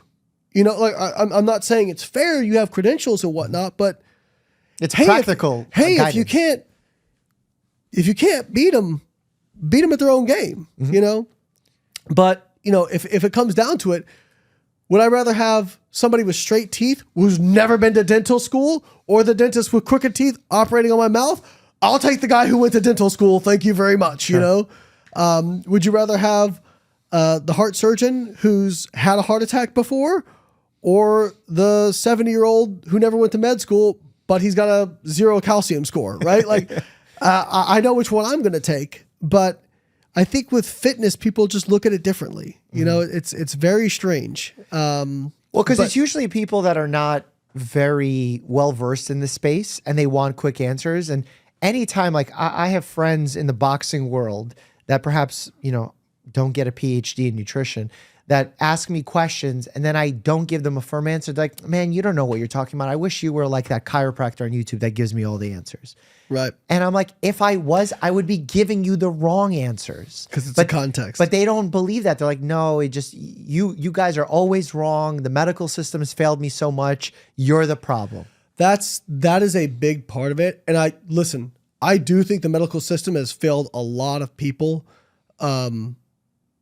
Insofar as, and I'm not saying I have the answers either, because I don't, but we've created kind of a system where not good doctors, but just guys who kind of want to get their paycheck, just try to see as many patients as they can. Sure. And it's, they're not really hearing the complaints. They're not really hearing the patient. Even I I have ADHD and I was doing a telemedicine call because I had to, I was off medication for a long time. I took it till I was 25. And then I felt like I could manage it. And then when I had kids and more businesses and my life got hectic, it was like, and it really has helped. But like the phone call I went on, I got charged $300 for it. And the person spent literally 5 minutes with me and I pretty much directed the whole thing. And I'm like, well, what is this? You didn't really ask me any relevant questions. They pretty much were like, what do you want to take? And I'm just like, okay, Yeah. And so I do see that side of it. And so people like this, and you did a great video on this, pray on this, because if you felt unheard, now there's somebody saying, I hear you. I see you. Screw these guys. All they care about is money, while also not disclosing that you're a multi-millionaire Exactly. based off selling nonsense. That's like when people go on and on about big pharma or the weight loss medications. I'm like, you're a fitness influencer who has a 15% discount code to a fat burner in your bio that doesn't work, by the way. And somehow you're better than big pharma? How does this work? Yes. Do I think big pharma has done some crappy things and is in it for profit? You'll get no disagreement from me. Yeah. Also, I think a lot of people who sell crap do shitty stuff. Yeah. And by the way, way less effective, right? So, but it's just, it speaks to that. It's the new communication model. Because if you look at, we're using healthcare as a proxy for this conversation, but you could insert any industry here. Government, distrust is all-time high. Yep. Police, distrust all-time high. Healthcare, literally any industry has had these same problems. It's just we kind of all need healthcare. So we are all involved in it. It's a touch point for all of us. If you ask people that go to the library, I'm sure they have problems with the library as well. It's just most of us don't go to the library. I think, and I've had this, people say this, it's so hard to know what to trust. One study says one thing, one study says another thing, funding. And all I'll say is hey, if you actually read the studies, they're very rarely have I read a study and I read the full study and I don't go, I understand why they saw what they saw, right? A great example is like everybody's asking for my opinion on the You Are What You Eat a Netflix documentary.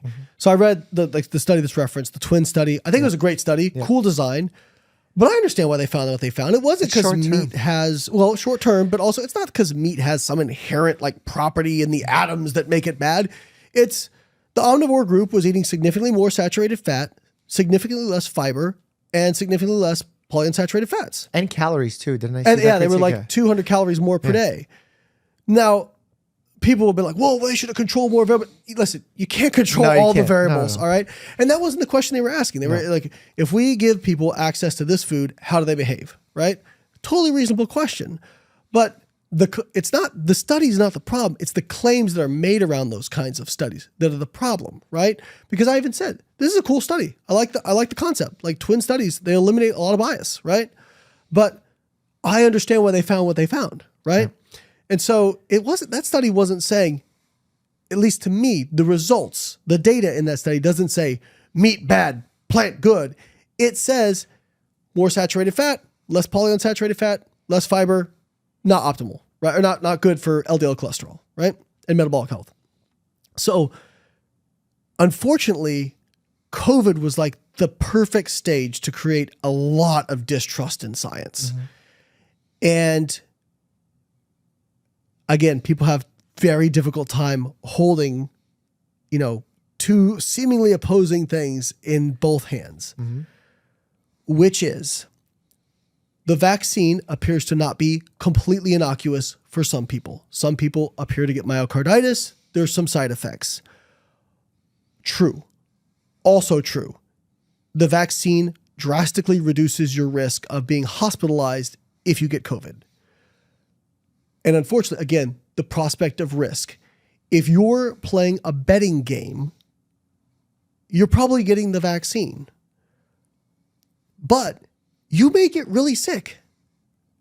People who are pro-vaccine don't want to talk about that because they don't want to steer. They're like, well, we have to look at, it's kind of Machiavellian, the ends justify the means. We want to get more people vaccinated, more herd immunity, et cetera. And then the anti-vaccine people, they don't want to admit the data. I mean, I think it was on Rogan's podcast where I forget who it was, but he was like, well, yeah, there's a risk of myocarditis, but the risk is way more if you get COVID. And he's like, that's not true. And he's like, sure it is. Here's the data, Exactly. I think that was Sanjay Gupta. Yeah. So again, people don't understand the concept of risk. And the problem is with the entire thing is we were trying with science. When we look back decades later, we'll be able to say, this is what we should have done. We were trying to build the ship while we were sailing the ship.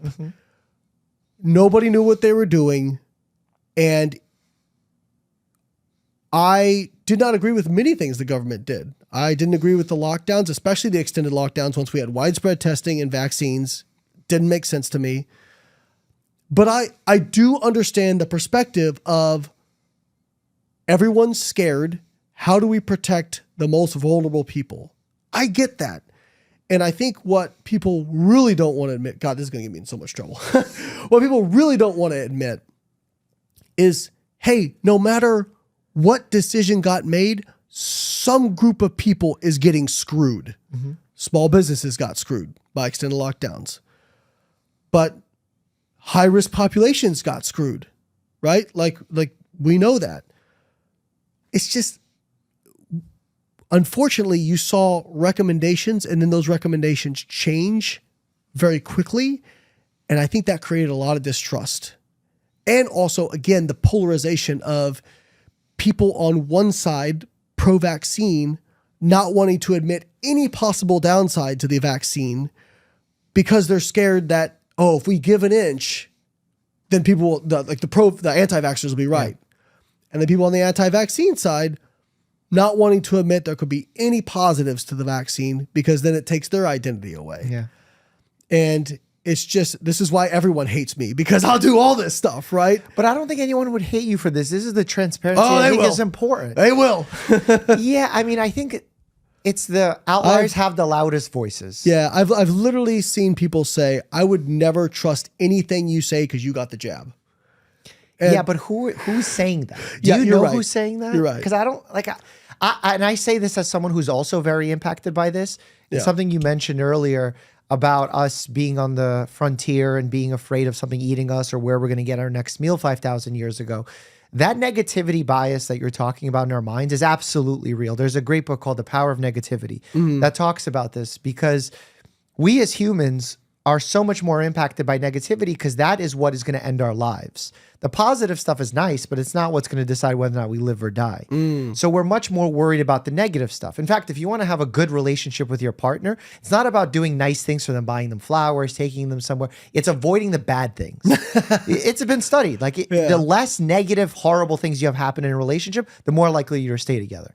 You could do all the amazing things. It takes one really bad thing to destroy the whole thing. Yeah. That's just how the human mind works. So when someone writes a negative comment to you that you got the jab, screw you, it's easy for our minds to say that's the way the majority feels. And you bring up a great point, which is this is why no one is immune from cognitive dissonance or blind spots. It's because a human thing. Here I am talking about that very thing, and here I am getting focused on a negative comment when probably the overwhelming majority are very positive. And you're right. It's so funny how that works, right? It happens, and that's why I tell people, here's another really big one. Just because you're really smart in one area does not mean, even in like very related fields of science, okay? All you need to do, everybody out there, go look up Nobel Prize syndrome and you will be absolutely floored. It's like almost half of Nobel Prize winners, brilliant people, the smartest minds on the planet, believed in absolute buffoonery in some other area of science, like crystals, alchemy, eugenics. Like, the problem isn't that being smart stops you from being cognitively dissonant.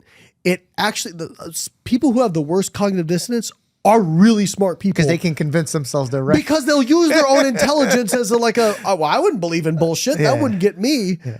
And again, thank God I had a really good PhD advisor who just beat that out of me, repeatedly. It's true. Of like, yeah, of course you would believe in BS. Like everybody does, right? And so, I mean, think about, like, you probably cringe at some of the stuff you believed 5 or 10 years ago, right? Same thing here, right? And so that's why I tell people, like, get focused on asking the right questions, on being skeptical. Like, I think just having a high degree of skepticism, like, honestly, if people employed Hitchens' razor, it would end them getting duped 99% of the time, which is extraordinary claims require extraordinary evidence, and though that which can be asserted without evidence can be dismissed without evidence. And another one, I'm going to adapt it from economics. Thomas Sowell once said, whenever somebody makes a claim, it's compared to what, at what cost, and what hard evidence do you have? Right? So if somebody's saying carnivore diet, look how many people are thriving on carnivore diet. Compared to what? They were eating garbage before, the standard American diet. Yeah, they got healthier. Cool. That doesn't mean that that's optimal. Like, if you tell me, hey, the only diet I've ever been able to stick to is the carnivore diet and I'm down 50 pounds. If that really is the truth, okay, well then you're probably better off on the carnivore diet. But do I think it's better than a comparative diet on energy balance that also includes fruits and vegetables and fiber? No, of course not, right? Yep. But people can't connect those two, right? And like, when you talk about at what cost, well, people don't eat individual nutrients. They eat foods. And when you're eating one thing, it's usually because you're not eating something else, right? So everything is a cost. And so that's why these cohort studies are helpful to see, like, if you look at these studies, because, people say the research is so divergent, but it's really not. There are some common threads, which is eating enough fruits and vegetables and fiber, lean proteins. You see protein intake in healthy and unhealthy kind of all over the place. To me, it's more about like the overall energy and what's their sources of protein. Because if you look at Mediterranean, like, that's one of the, I mean, you could argue Mediterranean diet's the healthiest diet that we've identified. And that's not low protein. That's like modest to maybe moderately high. But, people will say, well, Western American diets, they get too much protein. Yeah, but look where they're getting it from, right? Yeah. They're getting it from a lot of processed meats, a lot of high energy foods. So what are the common themes that we see? Well, it's people who eat mostly unprocessed food. And again, not because there's anything inherently evil about processing. It just makes food super tasty and energy dense, right? People who eat minimally processed foods, lean proteins, fruits and vegetables, those are kind of the commonalities we tend to see. Like, and then there's some other, like, obviously healthy lifestyle behaviors, but like that stuff counts for a lot, and any variation of that, right? So if you go from eating a bunch of processed foods on a Western diet and you just start eating, meat, again, I think there's some significant downsides there, but it's probably better than what you were doing before. Exactly, yeah. No, it's very true. It's also why I like to highlight for people the need to give up control, the sense of control, because the idea that you can control everything within your diet and your outcomes and all that is so flawed. Like even my control over what I recommend to a patient about what impact I can have is so little. Like when I introduced the concept of number needed to treat to my patients, are you familiar with that medical I'm actually concept? not, no. So it's something interesting where in every study that we do, when we find out something quote unquote works, it has the, a p-value of knowing how statistically significant it is, which is not the same as clinical significance, which more of an news, effect size. News is going to totally mess that up. And for people at home, a quick explanation of that is if something is statistically significant, that means like it's probably true, whatever it is that they're doing, but it doesn't mean that it's actually very valuable, clinically significant. Yep. Clinically significant, like an example would be, I can really lower someone's weight. Clinically significantly would be, 5% of their body weight, 10% of their body weight. Statistically significant, I can lower someone's weight by 1 ounce. And it could be statistically significant. If your variance is low enough, yeah, exactly. But it's not going to be clinically significant. And it's important to note that because news articles will write, this new drug statistically significantly lowers. It's like, but it's useless. I would never use this thing. Right. So that concept introduces number needed to treat. So how many people do we need to treat in order to prevent one case of cancer or one death with this drug? Oh, interesting. Okay, that makes sense. And when we look at number needed to treat, it's actually quite sad. I'll bet. Where in most cases, like treating someone's blood pressure, treating someone's cholesterol, switching them to a vegan diet to prevent one case of colorectal cancer, 5,000? Think about how hard it would be for me to change 5,000 of my patients' diet from omnivore to full-on vegan to prevent one case of, and then people yell at me, why are you not mass recommending that to all your patients? I've lost my patient. 5,000 of them are not going to switch over. I've lost their trust. I've lost their communication to push that one thing. And that comes the difference between population medicine and science versus individual, what we're going to do with our patients. And that's why the carnivore diet individually could be great, but population-wise, it's not what we're going to recommend. And that's where all of the science is kind of lost, because that transition from population general evidence to individual is going to be very, very different. Well, and that's, I think, one of the biggest problems is the overgeneralizing results and overgeneralizing recommendations. And I'll say, hey, listen, your anecdote is absolutely valid for you, okay? And when we say this, people think what we're saying is, oh, everybody's metabolism is different and genetics. No, me and you are 99.9% identical genetically. Like there really isn't that much different. Like glycolysis is still glycolysis, right? Beta oxidation is still beta oxidation.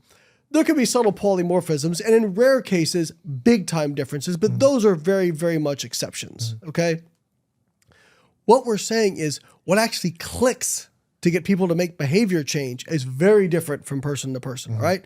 So if for whatever reason, the carnivore diet was the thing that got it to click for you, hey, I'm not saying it was bad, because if you're down 50 pounds and overall your metabolic health's better, Is it the best thing you could have done? No, but who cares about the best thing if you couldn't stick to it? Exactly. It doesn't matter. Yeah, right? Exactly. Yeah.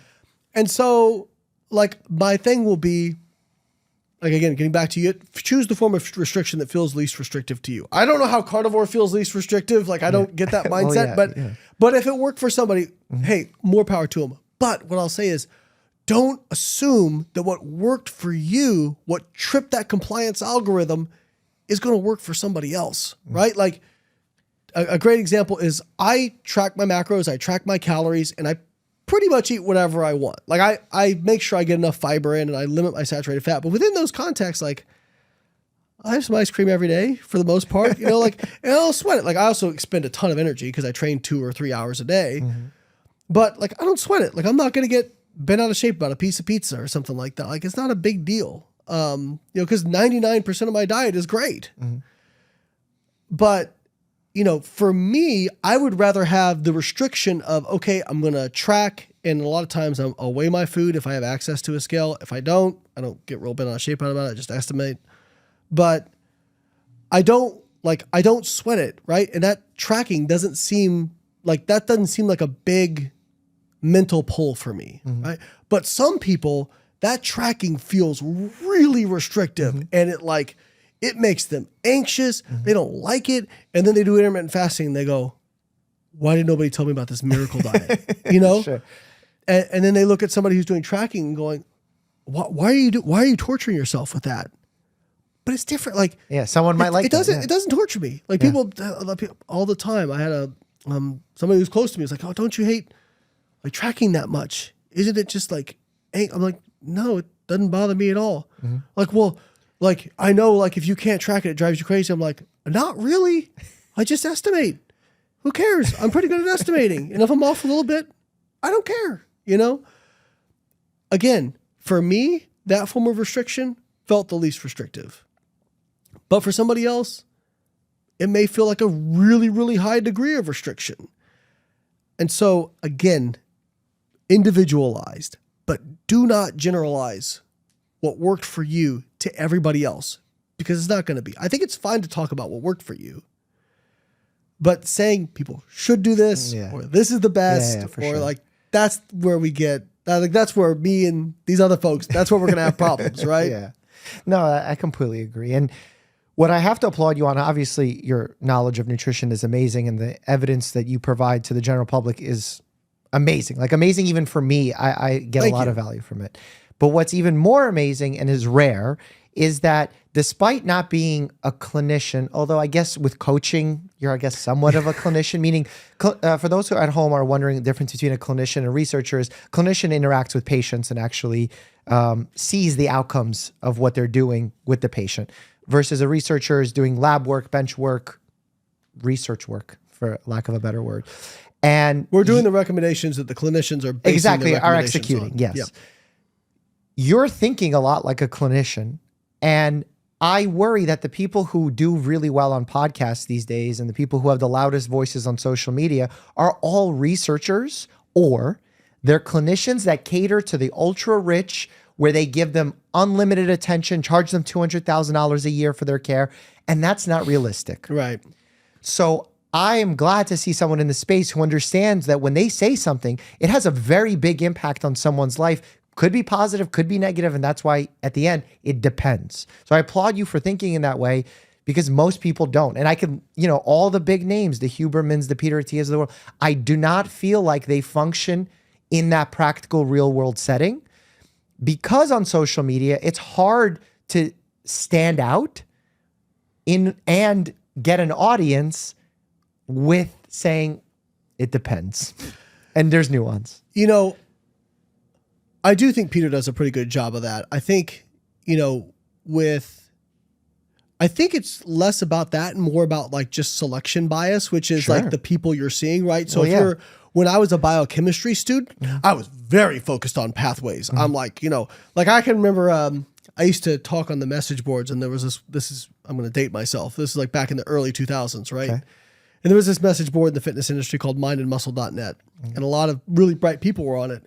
And I remember I found out in my biochemistry class caffeine inhibits glycogen phosphorylase. So I'm like, we should be taking caffeine after a workout to help with glycogen replenishment. And somebody on there was like, hey, you're missing that caffeine activates the sympathetic nervous system, and whatever effect on glycogen phosphorylase could be way offset by the activation of the central nervous system, like breaking stuff down. I was like, oh, but I was so focused on a mechanism, right? And then, you know what really made a big difference for me? It wasn't doing my PhD. People ask me, like, did you need your PhD to be able to do what you do?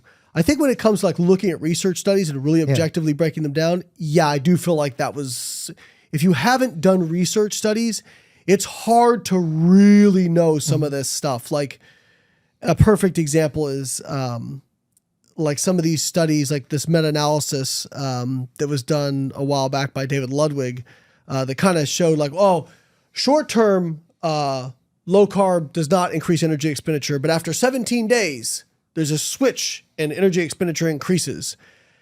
And when you look through the methodology, you start to realize, it's because all the studies after 17 days are using doubly labeled water, which overestimates energy expenditure for low carb diets, right? But if you don't know that method, like you have no way to vet that, right? So I do think there was parts of it, but the most I learned was working with people. And I got into that just like by accident, so I was writing articles for bodybuilding.com. I posted on their message board, like started in 2002, started writing articles for them that year, not knowing what the hell I was doing, right? Like I cringe at some of the advice I gave, but people started like asking me for nutritional advice. And so like in 2005, I took on my first online client, and like after, 3 years, it was a full-time business basically while I was doing my PhD. And actually, looking back, it was the absolute best thing I could have done because over time I realized, oh crap, I can give them the best thing to do and it doesn't matter. I got to figure out how to get them to do it, And so it really made me much more practical about stuff. And what's funny is so many times if I call it like Jason Fung or I call it like any of these physicians or MDs, they say, this person has, seen this many patients and blah, blah. I'm like, okay, guys, I worked with 2,000 people over the last 15 years, one-on-one. And my team, like my team BioLayne coaching team has worked with over, I think like 5,000 people now.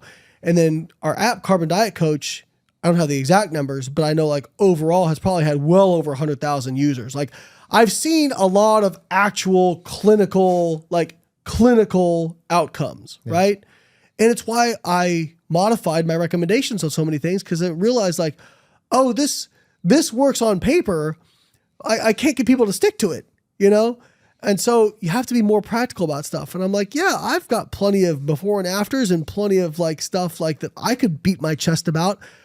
But I'm not doing that because what you're doing is you're basically saying, how dare you question me? Look at these people I've helped. Yeah.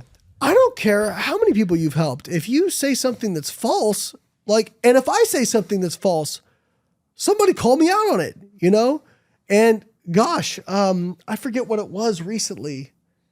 I can't remember what it was, but I said something and a researcher in the comments actually called me. I said the average fiber intake in the US is 6 grams. And she was like, that's actually incorrect. It's 13 grams. Here's the citation. And I pinned the comment and I was like, you're right. I had that one wrong. I'm sorry. Thank you for correcting me. Like, hey, if you show me I'm wrong, I'm going to change my tune, right? Because like, I don't want to be the like delusional person who's still running around. Well, you're truth seeking. You want to get down to the bottom of it. Well, and here's the other thing. Here's the other part that ties this together. People forget, I'm an athlete too. Like I won a world championship in powerlifting and I competed as a pro bodybuilder. I want to do the best thing. Like I want to like if I'm not holding out on you guys, like I want this information too. Like if I'm wrong about something in nutrition or whatever, I'm actually thrilled about it because consider this, if you're right about everything, you can't improve. There's no room for improvement. So listen, I'm not going to pretend I don't like being right. I like being right. I'll do cartwheels in my office when I'm right, Sure. But if I'm wrong, then that's cool too, because now I have the opportunity to improve. And so, like, listen, there are some things that I've changed my mind on, and it depends on like how convinced I was, how strong I felt the evidence was, versus this new evidence that's opposing. You know, I don't get really excited about single studies. But like, for example, I'll just do this one. I was of the opinion that LDL cholesterol didn't really matter, circa 2005 to 2012, I would say, even like 14. I was like, you know, it's more about the LDL to HDL ratio. It's more about the overall LDL, HDL triglycerides, blood glucose, like this whole thing together. And then all the Mendelian randomization trials came out. I'm like, oh, this is like a lifelong randomized control trial. And not only does it show it's an effect, it's like a straight line through LDL and risk of, you know, cardiovascular event. And I'm like, I gotta change my opinion on this, you know? And yeah, even like when I got to grad school, this is a funny story you might appreciate. I was like, yeah, high fructose corn syrup, worst thing you can put in your body. Absolutely. Poison. In fact, it is definitely more lipogenic. Like, look at these studies in lab rats. Showing like that they get way fatter than these other rats. And I was at a nutritional sciences mixer. I had just gotten there. And the guy who was doing a lot of that research, his name was Nakamura, Manny Nakamura. He was having a conversation with another professor. And the other professor was like, yeah, well, we know high fructose corn syrup is, you know, like very causative for obesity. And Manny goes, yeah, because it's easy to overconsume. It's calorie dense. And he goes, but your research, he goes, yeah, we showed we just wanted to prove a concept, you know, yeah, we fed them 70% of their calories from pure fructose. There is not a single, even if you ate nothing but soda, drank nothing but soda, got no other, you would get 50% or 55% fructose. It's not physiological, right? And he was like, yeah, I don't think there's anything magical about fructose. Like, at least in like a human context of what you can actually consume, right? And the other thing I'll tell people is like, do you really think the human body is this fragile? Like, is this fragile? And then when it comes to some of these advocates for these different diets, and they say, well, when they like, Gary Taubes is a great example. Well, every randomized control trial that comes out, well, they just didn't do it the right way. It just do it. It had this. It wasn't long enough. Not enough people. And I go, I want to be like, if your hypothesis is so fragile that it requires these very, very, very defined circumstances to be true. Good luck generalizing it. Do you really think it's true? Yeah. Like, okay. Well, maybe low carb is better in space. Like, okay, maybe, but like we're not in space, right? Yeah. Yeah. And I just think that's the thing that happens so often is like, you know, you post about a study and they go, well, it was this, it was that. At the end of the day, if I wanted to be that way, man, I could find holes in any study, right? But I'm like, that's why you look at the consensus of the data. That's the most important thing. Yeah. Wow. We got through a lot. I feel like my blood pressure is a little higher. I feel like I only answered probably like 3 questions because I run off so much. No, because we're very passionate both about the same thing. And again, it's great to see someone in the research side also take into account the clinical side and understand the selection of it all. Like even Dr. Gundry sitting there was saying, you know, all my patients follow my diet to the T. And I'm like, do you think if I gave that to my random group of people that comes in because they're having an issue would follow that? And he goes, try it, see if it works. I'm like, I can tell you it's not going to work because there is the world that he practices in, or anyone that pre-selects their patients where the patients come to see them and are very passionate about what they're doing. It's like saying someone that hires a personal trainer works out more than someone who doesn't.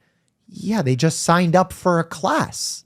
Of course. So, Mike, I'll give you an example of my own selection bias driving my recommendations and realizing that I was victim to it too. So I would talk about flexible dieting a lot because, again, like there were so many claims that were getting made about all these different nutrients. Sugar's bad, fructose is bad. Yeah. And again, I wasn't saying that they were good for you or anything like that, but I'm like, hey, based on the data, like this isn't more fat storage promoting than anything else. Like just look at this data. Cause I originally thought that, and then I tried to prove it and I couldn't prove it, you know? And so I started talking about if it fits your macros, flexible dieting, because this worked for me.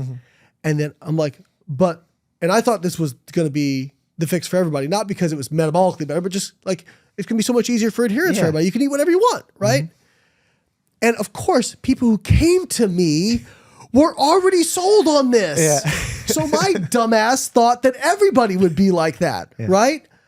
And that's selection bias. So like, again, we're getting back to like Andrew and Peter, like, well, those are the clients they're seeing. So of course that's going to be their experience, right? And that's of course going to be kind of the recommendation. And so same thing for me. So when people say that, well, look at all the lives that I've changed. Look at all the patients. Yeah, the low carb doc, they came to you already sold on low carb. They're in the honeymoon phase. Yeah, of course, right? Or they were already doing low carb and they were a fan of your stuff and wanted to work with you, Like that's another thing. I had so many people come to me, like when I was still doing a lot of one-on-one coaching, by the end, I'm like, why would anyone pay this? And now like I still do take on rare clients and I will, okay, here's the hack, everybody. I'm not worth it. I'm not worth it. Like I'm not worth 20 grand a year. I'm sorry.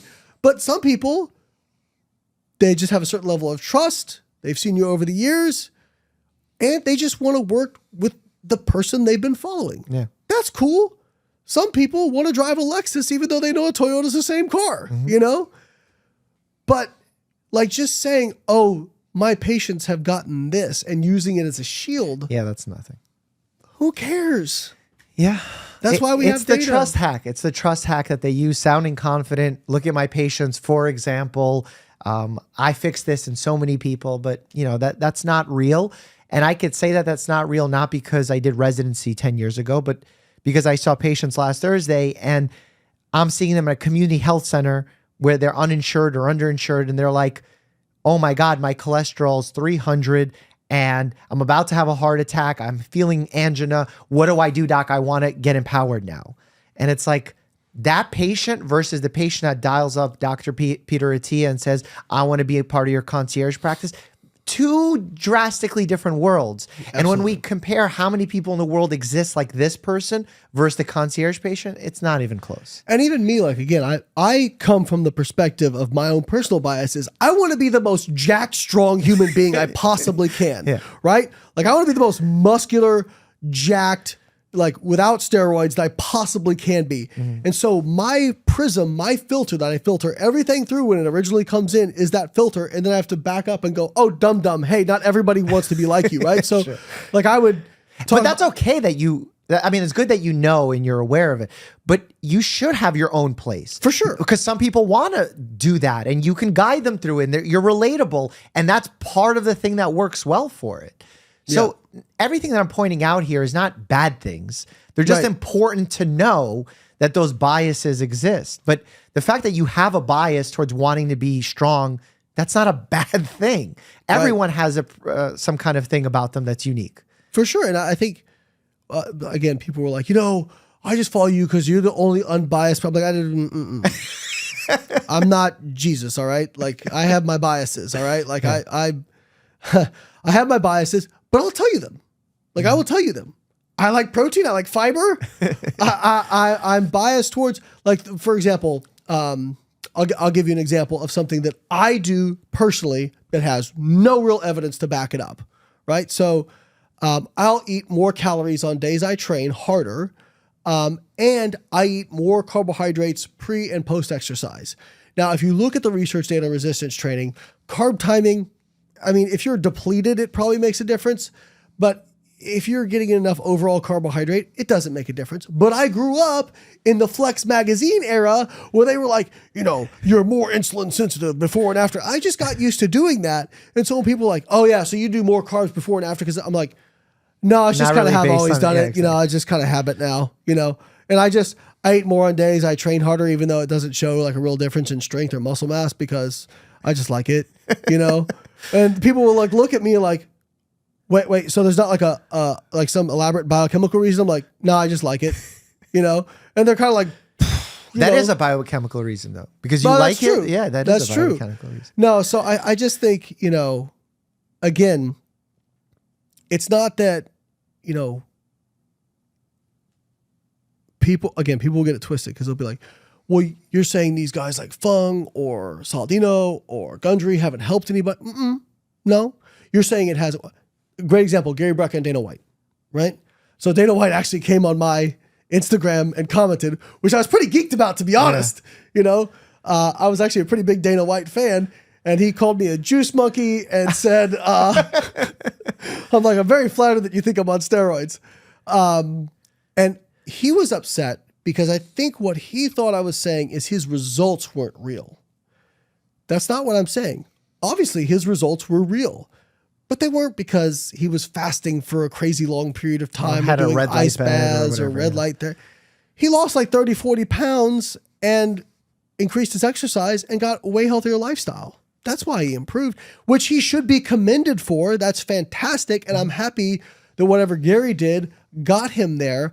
But the problem is, I always tell people, I'm like, it's not the outcome, it's the claims around the outcome, right? Like, let's just be honest about why something worked. But yeah, there's so many people offering these tests that are like, oh my God, we could scan your body, we could find this. I'm like, what are you going to do with that information? Well, I'll tell them to eat healthy. I'm like, I could tell them to eat healthy for free. Yeah. It's kind of like, a good example is like pain. Cause I've like, after having like a lot of back pain from powerlifting and whatnot, diving into the pain literature and realizing like, oh, like MRIs are like not worthless, but like it provides no context because 60% of Americans over the age of 40 have asymptomatic herniated discs that cause them no pain. So you're having the same conversation right now that I have with every patient in my practice right now. And I've gotten complaints that some patients are like, you didn't order the MRI. And I'm like, well, I still offered it to you. I just don't think it was valuable. You're telling me my back hurts. Yeah. Okay. So if we pull up the treatment for that doesn't change if we pull up your MRI and you have a herniated disc or you don't. Okay. Only if you have an extenuating circumstances, some, impingement, if it's caudate choking off a equina nerve, syndrome. Yeah, exactly. But even then, like if it's choking off a nerve, you're going to have different symptoms than what you're having right now. Exactly. Localized versus radiating, all that kind of stuff. And again, we're kind of generalizing, and I'm not a pain expert, but again, it's like you can get really into the identification. Or it's like you have the symptoms. Practical. Let's fix it. Yeah. Let's get rid of the symptoms. Let's treat this, right? Like people like now, I mean, I since we're on the pain thing, I had such bad back pain like circa 2017. I set a world squat record back in 2015. I squatted 668 pounds at a 205 pound body weight class. Finished second in the world, got a silver medal, all this stuff. And then I started having back pain. And by 2017, there was a 48-hour period where I couldn't stand up. Was that bad. Had to get a cortisone injection in my spine just so I could stand up to like work and stuff, And now I'm back to not quite as strong as I was back then, but pretty darn close.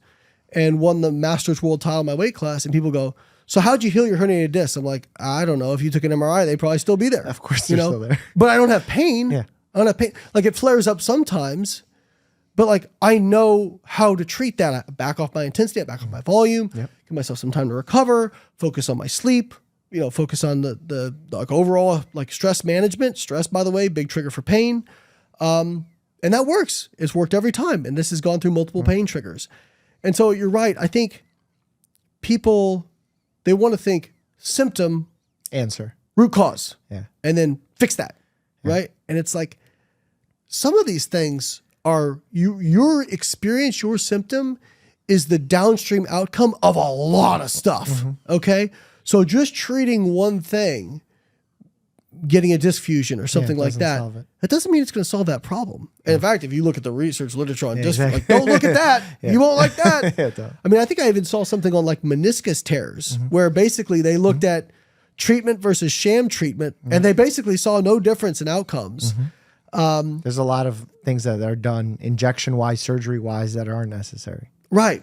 So, and when it comes to specifically these genetic tests, listen, there are some things we know. We do know if you have certain polymorphisms that you're more prone to certain things that you should but it's not like it reverses, your nutrition. Like you need low carb, but you need low fat. Like we're not there yet. Like, some people like one of them, I have a polymorphism on a gene that causes me to secrete more LDL cholesterol, right? So, but I already knew that So fiber you're was good. heterozygous FH? I believe so, yeah. Oh, okay. So, like even with eating like 50 plus grams of fiber a day, even with keeping my saturated fat under 10%, my LDL will be like 150. So I do take a low dose statin, which has knocked it down to 80. And I've been fortunate enough not having I've had no side effects from the statin. Cool. So, again, the idea that we can do a genetic test and there's this specific tailored diet just for you. Not here. We like maybe one day it will get to that level. I kind of doubt it. With AI and algorithms, what I'm hoping happens, but I know pharma's not happy about this. Remember that number needed to treat thing that I was telling you about? Right. Because like imagine out of those 5,000 people that I can recommend veganism to, I can isolate the 100 people instead of 5,000. Yeah. That I would recommend it to, that I would lower their colorectal. Because I don't know which of the 5,000 the one is. Right. But if I could narrow it down with an algorithm, I can now recommend it and have it be way more efficient of a treatment. But pharma doesn't like that kind of stuff because then we're prescribing less medications. Yeah. So that's the one place where I'm like, this is where pharma, like really, we need to put pressure on them to narrow down who this medication, who should we be controlling blood pressure tightly to 120 versus 130 versus 140.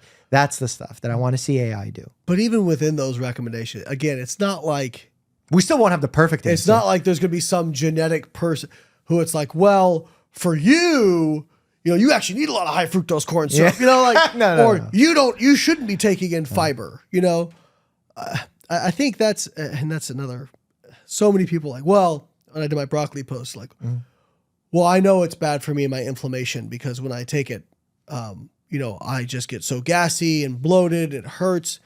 And I'm like, oh, back to this inflammation that people don't understand. No, that is not inflammation. So when people tell me about their inflammation, I go, so you had your HSCRP measured and your IL-6 and your IL-1? Yeah. Oh, you didn't? Okay, cool. So no, very consistently in the literature, fiber and vegetables reduce that. What you're experiencing is some sort of food sensitivity, or probably for a lot of people, a FODMAP sensitivity where they overproduce gas and that gas causes pain. Also, it's probably tied in with IBS, which is a normal amount of gas production in a regular person who doesn't have IBS is not painful, maybe make you feel a little bloated. But somebody who has IBS, way more painful. And I think they actually showed this in a study, like, I don't want to butcher it, but basically applied the same amount of pressure to like the GI and showed that at the same pressure, people with IBS, way more high, like a way higher pain rating, right? And they also find, this is interesting, like back to the psychological stress thing, IBS and psychological disorders, that there's a lot of crosstalk between the two of those, right?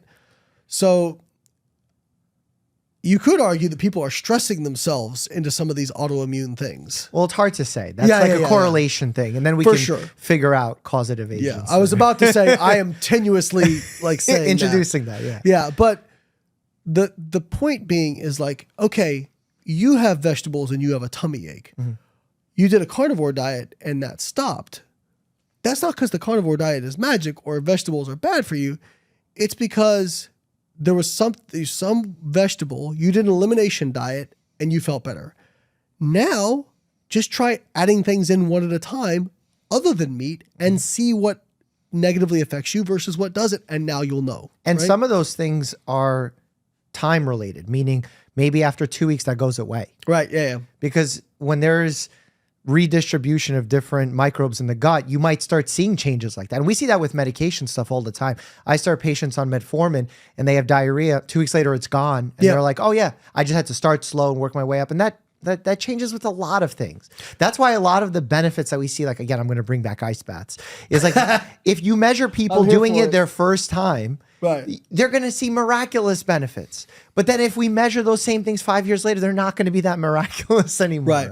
Well, I think people think a lot of times like, that initial boost you get from the treatment. That is a linear effect. Yeah, exactly. No, that just resets your baseline. Well, because right? we're so good at balancing. The body is like the master at homeostasis. So. Well, I mean, people go, well, I took creatine, it worked for a couple weeks and it stopped working. No, it was still working. You just forgot. It's just that's your new baseline now. Yeah. Caffeine.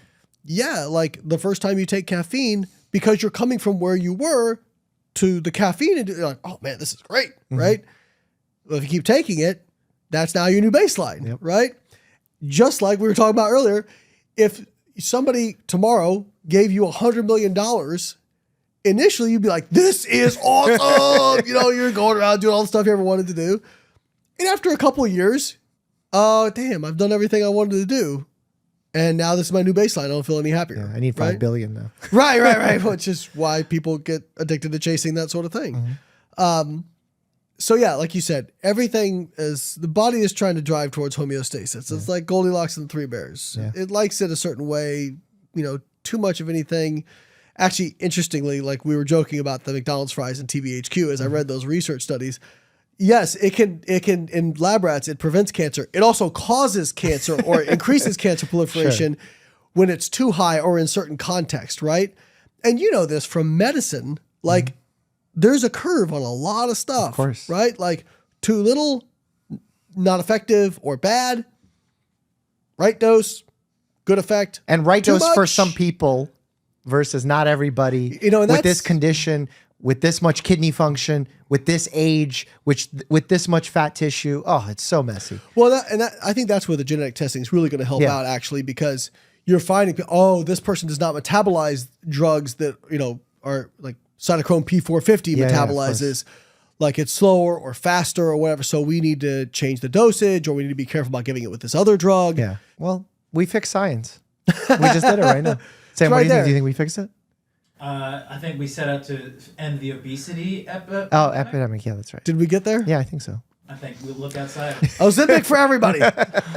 Hopefully we fixed it. Well, thank you. I appreciate you coming on, and hopefully we continue crushing and figuring out how to silence the people spreading misinformation. Yeah, well, I want to also say thank you to you, because I think our first interaction, I actually kind of went after you a little bit. You did. On I was at artificial sweeteners. Yep. Yeah. So, I appreciate people, because I know I can be a lot sometimes. I mean, I get it. It's like social media. It's the world. Right. But I appreciate anybody who can reach across the aisle but when it comes to that, obviously you and I are aligned on 99% of things. And I think if you get most legitimate scientists and clinicians, we argue in the margins. Oh, of course. We argue in the margins. Words. We argue semantics, definitions more than anything else. Yeah. And that's where I feel like, if you can sit down with a person and talk to them, a person is smart and people in groups are really stupid. And that's where the problem arises. Sure. Cool. But thanks for having me on. Of course, man. I appreciate it. Yep. Here's some of the most unique bodies that I've seen on TikTok. Click here to check that out. And as always, stay happy and healthy.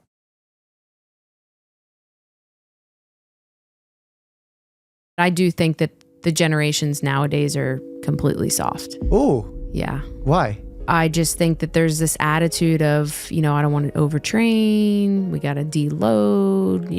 I'm not a fan of all that. That's Carly Lloyd, one of the greatest soccer players of all time. Here's a quick resume. She's a 2-time Olympic gold medalist, 2-time FIFA World Cup champion, 2-time FIFA Player of the Year, and now a 1-time guest on the Checkup with Dr. Mike. And this ain't no softball interview. I opened up with the tough questions. All right, well, we have to settle this right at the outset.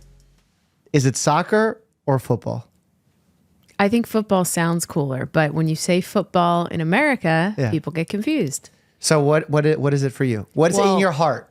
When your heart says it, what does your heart say?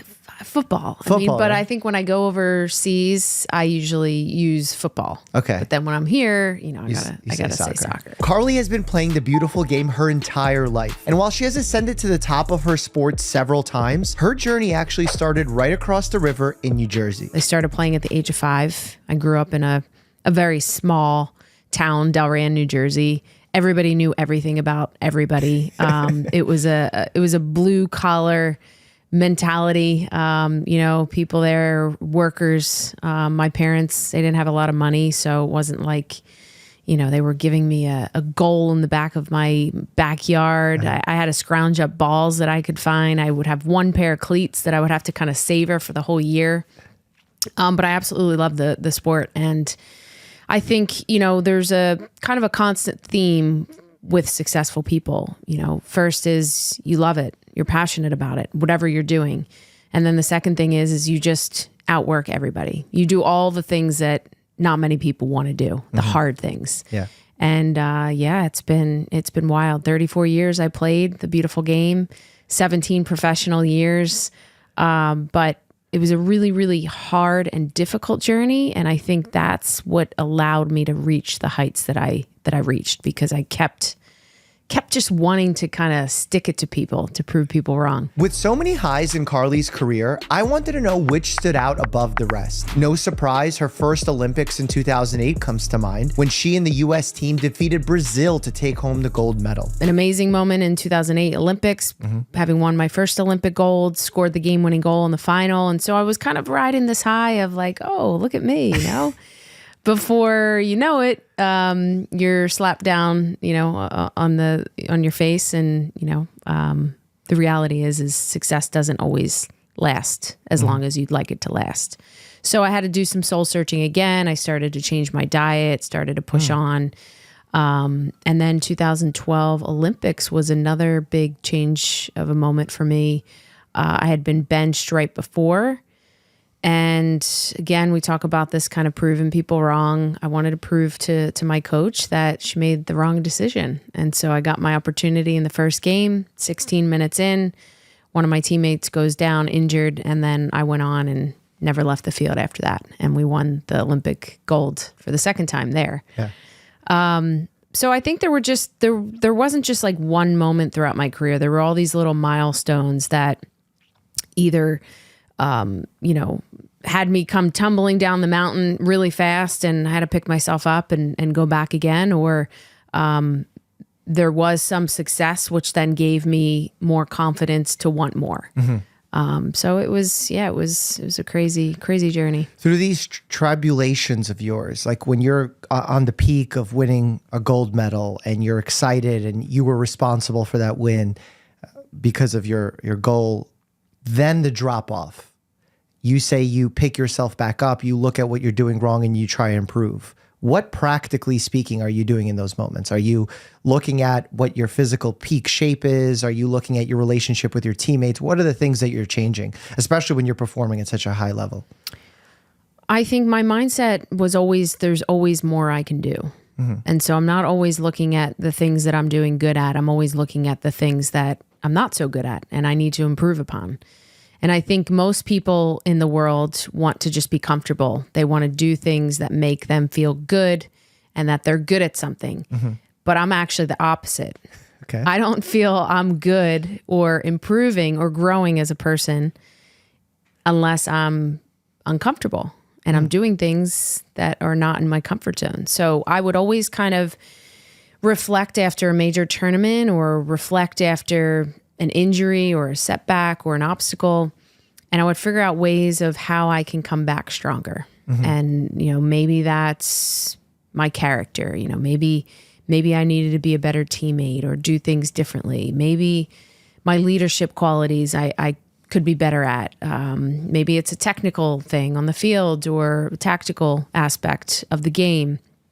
Just always finding ways to keep improving. And I was doing that till the very end, till the last moment. I decided to hang up my boots and call it a fair go and head into retirement. But it's constant. And now even in this phase, life after soccer, it's the same sort of thing. What can I do to keep putting myself out there, out of my comfort zone? Carly hasn't exactly struggled to find ways to push herself in retirement. She just competed in the reality competition show Special Forces on Fox, where she and other celebrities were put through drills that are performed by the United States Special Forces. It not only put her in her darkest moment, but it also brought up traumatic memories of her near-death experience. An email came through from a casting director to my agent, and you kind of look at some of those things as it was like a There's a bit of a long email, like weird, like, oh, we're, doing this show that's, going to come out in the US, and didn't give much information. I'm like, oh, okay, this looks cool. So chat with my agent, like, are they going to have hair and makeup? Are they going to have a masseuse? Like, do I get a +1? Yeah, none of that mattered whatsoever. So as we started to kind of get the contract together, and I still was trying to kind of find out what exactly does this entail? Like, I don't want to be jumping out of helicopters. That was like my exact words. And so little did you know. Yeah. Once I signed my life away, we then get a little sneak peek at the UK version of the show that was shot in Jordan as well before our show. And I watched that clip, and I was just like, oh my gosh. So I wasn't second guessing it, but I was pretty nervous about the show. But that's good, because you said you love being uncomfortable. Yeah. I mean, I think, people have seen me on this show in more of a real raw emotional state.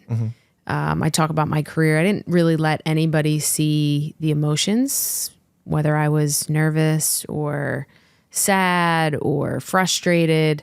I kind of just always kept that in, and only my close friends and family would see those emotions that I would share with them.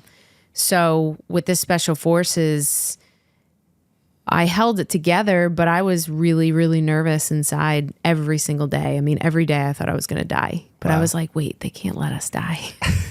I hope not. Was that your coping mechanism? You're like, no, for TV, they won't let us die. I was like, there's no way we could die. What was the hardest challenge for you, mentally or physically? I would say probably the car submerging. I don't know what triggered me to really panic, because I was actually on the swim team at home, my swim club, till I was 18. So I don't have a thing with water, but I think it triggered a moment in my life when I totaled my car. So I was driving down to the beach on the parkway, hit some black ice, did exactly what you don't want to do, braked, jerked the wheel, and then I veered off onto the side of the road into some tidal water, and my car started to fill up, and I had to exit from the roof. Wow. So I guess that maybe triggered something, but that was really difficult. Everything was, I actually kind of liked being lit on fire. That was fun. It's like one of the easier tasks. Yeah. I mean, it was harder to get all that, the suit and the goop on that we had. But I would say the last bit, the interrogation, was, I went to a deep, dark place to get through that. And while heroic achievements on the pitch have fueled Carly's confidence, they haven't exactly fueled her joy. As someone who works as hard as Carly to achieve greatness, taking your foot off the gas and celebrating those wins has been quite difficult for her. I think it was really difficult to celebrate the achievements, to fully really soak it in, because I was so afraid of soaking it in to the point where I would become complacent. And your guard would drop. And the minute you become complacent, it's a scary, scary moment. So I didn't fully allow myself to enjoy it. I mean, maybe I look back and say, how could I have not fully enjoyed it?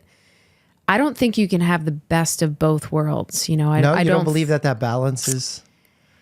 If you want to be at the top of the 1%ers, I don't think so. Hold on a second. Carly, are you saying you have to be sad to be the best? Have to be sad? Yeah, because that's what you're saying. I think you're like, you can't be happy. I think it's a lonely... it's a lonely situation to be in. Look at Tiger Woods, for example.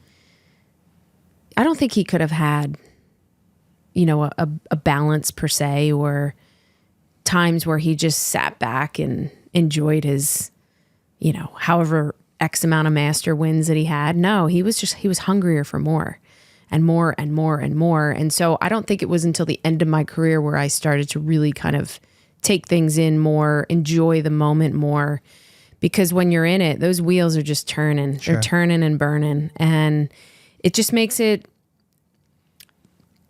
I guess it's part of the sacrifice. Everybody sacrifices something to be at the top. Yeah, that's very true. And I don't think sacrifice needs to be sort of not thought of, but to some degree, thinking from a psychological standpoint, there's got to be benefit to leaving that space of constant self-improvement and self-criticism and going into at least for a few days or some time period of, I'm going to fully celebrate this moment and be in the present and not stop the improvement. The next day I'll be thinking about improvement, but really having that period to reflect upon your success. Because the reason I ask you this is, as a doctor, even in the field that we practice in, we're constantly thinking about the next test when we're training, or when we're with a patient, we're thinking about the next patient. Is there something that we can learn from you of how can we exist in the present, celebrate those wins, and then continue to improve and be very critical of ourselves and be that demanding sports champion? Is there a world where both can coexist? And you say no, it seems. I think for a very, very short moment. I don't think that, for me to, completely shut off for 2 weeks and I'm going to go tour around with this trophy that I just won. And I was always looking at it. Oh, I know no one else is doing it, so I'm going to do it. And I'm going to train more and clock in more hours because I know that no one else is doing it. So that was that competitive edge and that confidence that I had, knowing that I was doing more than everybody else. But as I do look back, I do wish that I took maybe a bit more time to let some things soak in. And I think that I did for some of the big moments. I think when you win big moments and you're kind of the star in that moment, you get pulled in a lot of different directions. You've got media, you've got all these different things. And then what comes of it afterwards, it's really hard because you're in that turning and burning. Yeah. Not only do you have to start training and doing all that to start the next cycle back up again, but you have all these other obligations. Sure. And so after the 2015 World Cup, when I scored a hat trick, my whole life just changed completely. Carly isn't exaggerating. Her life did change. In the 2015 World Cup final against Japan, Carly scored not one, not two, turned her into a household name and a hero to millions. You might think after such a feat, she'd want to enjoy a vacation, but taking a vacation as a competitor isn't always easy. Something in psychology that we always talk about is the fear of taking a vacation. So often people say, I'll be less productive. I will lose that week that I could be using to get ahead. But when we actually look at the data and we see how productive you can become from taking time off, that there's actually a huge benefit to leaving that space where your mind clears out, you become more focused, you re-energize in ways that we can't even fully understand and fathom. So I think that it would have been cool to see that happen in your world and just seeing how, like if we could run a simulation, how that would impact everything. Yeah, no, I 100% agree with that. And I think the older that I got, I realized that my breaks, the soccer season is long. We usually start up the end after the New Year and go all the way until middle of November. So you really have 6 weeks off, and it's not really off because you usually take 2 weeks off and then you've got to gear back up again. So as I got older, I did really take those breaks, completely shut down, let my mind, my body rest. Okay. And I also was injured, throughout my career, nothing too serious, but I broke a lot of bones. And so that sidelined me and gave me kind of the rest and the rejuvenation. But I 100% agree. And I think now the balance that I have in life of kind of being more in the present moment, I definitely have a way better grasp on that. Sure. Mental struggles are serious and deserve a lot of respect. But being a professional athlete, I knew Carly must have had some physical struggles as well. You talked about having multiple broken bones, physical injuries. What was the most painful one that you sustained? Well, I could go through all of them. I've broken so many bones, but I'll break bones over getting surgeries. So Really? I broke my nose, I think twice. I broke my collarbone, my shoulder, my ankle, my wrist. Oh, okay. I had my one and only surgery, which was a scope in 2020, which again, I think all kind of played a role of this whole journey leading to where it led, with my family and all that. And yeah, that's about it. I would say I sprained my MCL too as well. I would have to probably say the ankle was tough. You're just immobile. So casted. like inverted ankle injury?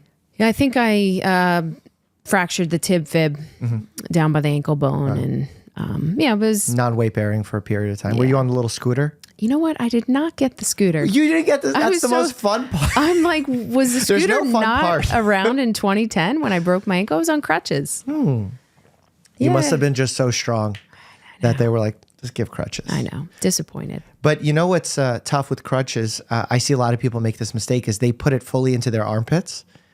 And then they actually develop a nerve injury in their arms from misusing the crutches. Because you're supposed to have a space there. You're not actually supposed to put your whole body weight on the crutches. You're supposed to use your arms. Did you ever have any complications with that? I didn't. No. So you crushed the crutches. Yes, I did. Okay. I almost tried to get up the stairs at one point without crutches, hobbling. That was probably not a good situation. That's dangerous. How would you say your health is in general? Do you feel like you have a good relationship with like a primary care doctor? Well, one of the benefits of playing on the national team or like playing with any sports team is you kind of have everyone at the tip of your finger. Sure. You need a doctor? Yep, we've got a doctor. You need a massage therapist? We got that. We got trainers. We got this. So I don't necessarily have a primary care doctor. I need to hunt one down. Yeah, that's important. But yeah, I mean, I think overall I'm healthy. I am very in tune with my body. I treated my body as if it was a temple when I was playing, and to some degree, you're also jumping on stairs with a broken ankle. yeah, I was risking some things, but I just wanted to get up there quicker. Sure. When I have a boxing match on the horizon, I know how hard I'm working out to get ready. Carly has her exercise motor running nonstop since she was a kid. Now that she's retired, I wanted to know if she's still maintaining her incredible level of exercise. It's different. Yeah, right? I didn't think it would be different because I've had, some of my former teammates towards the tail end of my career. They know how psychotic I was with training. Okay. They're like, you're going to be like still doing the same training. I'm like, I don't know about the same training. But I thought I was telling them, I'm going to be running. I'm going to be doing some things. But it's actually it's a little difficult getting yourself up in the morning. If it's freezing cold outside, normally it's like, I got to just do it. Now I'm kind of like, it's a little cold. Yeah. I put it off. Then I'm doing something else during the day and then I don't get to it. And then it is what it is. So it definitely has a different feel to it. But I always feel after I finish it so much better. And it's almost like my therapy where I can just kind of tune out the world, 30, 40 minutes, just go for a jog, collect my thoughts and do that. But yeah, What strategy do you use for that self-talk that you just described? Maybe we can learn something from a world champion. Self-talk. I would say, now that I'm kind of in this normal world, like everybody else, not You're training, not training for anything per se. I think that it's hard. I mean, it's hard to get motivated to do certain things. Exactly. I get it. And, I think when you kind of just have little goals set, I think, for example, let's say someone wants to lose 20 pounds. I think what people forget is that it's a journey. You're not going to work out for a week and lose 20 pounds. I mean, maybe if you starved yourself, you could potentially. Yeah. But not a valuable thing to have happen. Not healthy. Yeah. But I think it's just about those small incremental steps every day. So if you wake up and you do 15 minutes of some sort of active, whether it's a walk, whether it's a bike, run, just knowing that if you do those little things day by day, eventually you'll get somewhere. And I think you just have to be consistent with the process. Yeah. There's too many people that are just inconsistent with the process, but then always want the result. Like it doesn't work like that. Well, that's why I take issue. And when I say take issue, I say that very lightly. The big sporting companies like Nike is a prime example of this. They'll have the shirts that say run until you can, give it your all, like until you're on the ground or whatever, like these inspo sayings, when in reality, it's what you're saying. It's the consistency that matters. It's about the lifestyle change that you're trying to do. That 2 steps forward with 1 step back is just as good as taking 1 step forward. But they'll never put that on a t-shirt. No. And yeah, I mean, I would kill myself. I would do things in my workout during my career where my legs were wobbly. And, if you do that just with the average person, they're not going to want to come back the next day.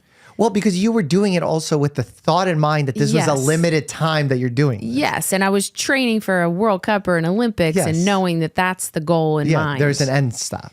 Versus when you're making a lifestyle change, this is for your entirety of your life. I'm sure if someone told you the way you're training right now is the way you're going to be training when you're 70, you'd probably be like, oh man, that's going to be tough. Yeah. So I would say two words that stick out to me, it's, and I feel like I'm somewhat doing this now is, and I have balance. Balance for me is huge. I think everybody needs that balance in life with, your kids, your spouse, your work, your activities, all that. And then just consistency. with life after soccer being wide open for Carly, I asked her what she considers an ideal balance on her life these days. If it were up to me, I would try to do everything that comes my way. Hey, come do this media event or this appearance or this interview. Whereas now I've really just tried to be selective. If it's something that I really want to do, I'll do it. If it's not, then I'll just pass on it. And so I think having that balance of that work-life balance has been really beneficial for me and healthier too, because I also want to enjoy life. Like I said, throughout my career, it was tunnel vision. It was hardcore motivation. And now I actually feel like I'm able to live life and do different things, go golfing, take some trips, do some appearances, spend time with family, friends, all of that. So I just feel good about the balance that I have in life, which I think is hard for some people. For sure, especially when you're in that moment with the blinders on. So now let's do a fun scenario. I'm a 13-year-old aspiring soccer phenom. Do you give the balance speech or do you give the blinder speech to me? I think at that age, it's still somewhat about having fun. I don't think that the blinders would be good. I think the balance would be good. I think I don't really feel robbed of my childhood because I still feel like I got to do things. But I think when the pressure is on a child to, run around after school, go here for this training, go here for this sport, and it's exhausting to go to school, number one, and then tacking on all these other activities where there's no balance is going to completely burn them out. Okay. So 13-year-old balance. At what age do you turn on the blinders, if any? I mean, I feel like the blinders are, I think it depends who you are. I mean, if it's a 13-year-old phenom that's about to go overseas and play, that's a different story than someone that maybe would play in college or if it's a 13-year-old who's going to be the next star golfer, that's different, But I think that it's got to be the passion and the will inside the child first and foremost, because I didn't care about missing things with my friends when I was younger. So someone may say, wow, like all she did was soccer when she was younger. Yeah, it was. I did soccer and I played other sports, you wanted. but I loved it. You got what you wanted. So it was not blinders and it was not pressure from my parents or anybody else. It was purely because I loved doing it. So I think that it's just everybody's path is different and there's no set path of where anyone is going to end up. So I think if you love it, then just do it as much as you want. Sure. Carly doesn't just have a nose for the ball, but also an eye for business. And one of her biggest targets is the business side of the youth soccer world today. It's become very selfish. It's not about the kids. It's more about these leagues making as much money as they can and these coaches, patting themselves on the back, acting like they've just reinvented the wheel on how to play soccer. So we need to be focusing on what's the best avenue to develop these kids and keep them engaged and keep them excited to play and get them better. And so it's the opposite. And so we see a lot of participation for girls and boys in soccer. And then as they get older, it fizzles out and it dies down. And then, once you get to the top, it's about being able to produce players and all of that. But I think the focus at a young age shouldn't really be about winning. At 6, 7, 8, I can't tell you how many games I won at that age because it doesn't matter. Yeah. It just matters to go out there, to run around, to play, enjoy it, get better. And then as they get older, yes, then winning becomes a point. But I don't think we're preparing these kids to be the best human beings possible. We're preparing kids to be burnt out and, parents to get disappointed because they're not the next best thing. Their kid's not the next best thing. So I don't know if the model will ever fix or who knows. I agree. For 99% of kids, youth sports, whether it be soccer or little league or anything else, should just be about fun and providing children the opportunity to socialize and explore new activities. But that doesn't mean sports should just be cake and rainbows, or at least Carly doesn't think so. I do think that the generations nowadays are completely soft. Oh, Yeah. why? I just think that there's this attitude of, I don't want to overtrain. We got to deload, load management. I'm not a fan of all that. Okay. Do you feel like it makes them worse players long term? I just think that in order to be great at something, you have to clock in hours and train. You saw Michael Jordan take hundreds of thousands of shots. You saw Kobe Bryant wake up at 5 a.m. while his teammates on the Olympic team were rolling into the hotel after being out all night. And once they saw him getting up at 5 a.m. in the gym, then they started to do it. And soon then the whole team started to do it, and then they won a gold medal. So there's just a mentality now that is fragile, that's soft. I think that sports science has developed and has kind of done a little disservice to sports, in my opinion. I think that research is good. I think, cases are good that you can look at. But at the end of the day, the way that I trained and the way that I approached my training, it didn't come from a book. I just went out there and I ran. And I woke up each morning. I didn't have an app that told me, and I looked at my watch that told me, oh, you're tired today. You don't need to train. No. I got out of bed.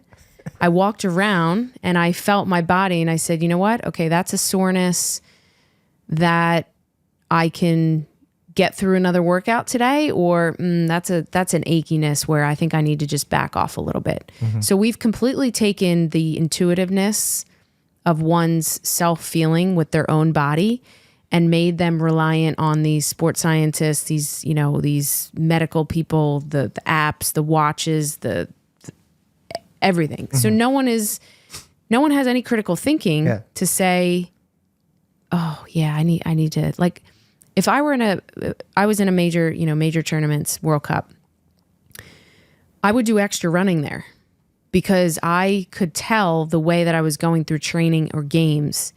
And I would say, I got to do an extra sprint workout today. And it wasn't anything crazy. It was just something to trigger my body to be ready to go again in that next game or whatnot. Because you knew yourself.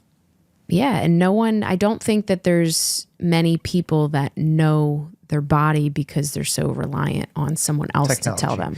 So from a medical standpoint, I'll agree with you to a degree, because I think the pendulum is now, like it does with a lot of social, cultural issues, has swung too far probably the other way. Whereas before it was that mentality of let's weed everybody out. And then it was like disruptive and abusive even at times. And now it's swung to the other way of like a comfort scenario and over-reliance on lab values, trackers, because you and I sort of share in the same mindset. I don't think there's a lot of value in forget professional athletes, even like regular people wearing a lot of these fitness trackers. The idea of 10,000 steps a day is not mandatory by any means in order to have a healthy lifestyle. The fact that people wear these rings that tell them how well they slept, as opposed to just asking themselves, how do I feel today? Or, oh, you slept 5 hours? I know you're going to feel shitty. Like, there's a lot of intuitiveness that is gone from the generations because they're relying on those technologies. And because of that, you lose the idea of knowing the differences between the type of pain, which is so important for a professional athlete. Like, when are you sore versus this being a real injury? And then being able to work through pain, because pain has this kind of vicious cycle to it where you feel pain, then you expect the pain, and then the pain comes because you've turned up the volume on your pain sensation. The actual anatomical injury didn't get worse, but you expecting the pain, like if I stand up guarding my low back, expecting there to be an ache, there's gonna be an ache. Yeah. Because you're tuning up your volume. It's like you listening very intently. You're gonna hear a little bit better than if you're just listening passively. So I agree that that's absolutely happening. I think there's probably a middle ground somewhere where we can use tech to help guide us to see when need to change intensity on given days and see how our bodies respond. But in reality, I think needs to be so individualized that we're still in the process of gathering data, but making decisions off of poor data or not enough data. Yes. It should be a measure. Yeah. It should be another tool, like an ice bath is a tool. Getting a massage is another tool. Yeah. Like, I didn't spend my time throughout my career trying 1,000 different things for recovery. Okay, what are the couple that are going to make me feel the best? And that was massages and that was ice baths. And I did them both religiously. And, aside from eating well and hydrating and all that other stuff. Of course.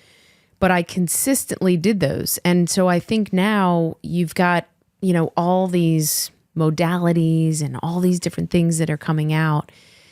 I don't think athletes are as consistent with doing what they need to do, those couple things that they need to focus on and do to make them feel great. I don't disagree, Carly. That's why I pulled this video together of the worst fitness mistakes my patients make. Click here to check it out. And as always, stay happy and healthy.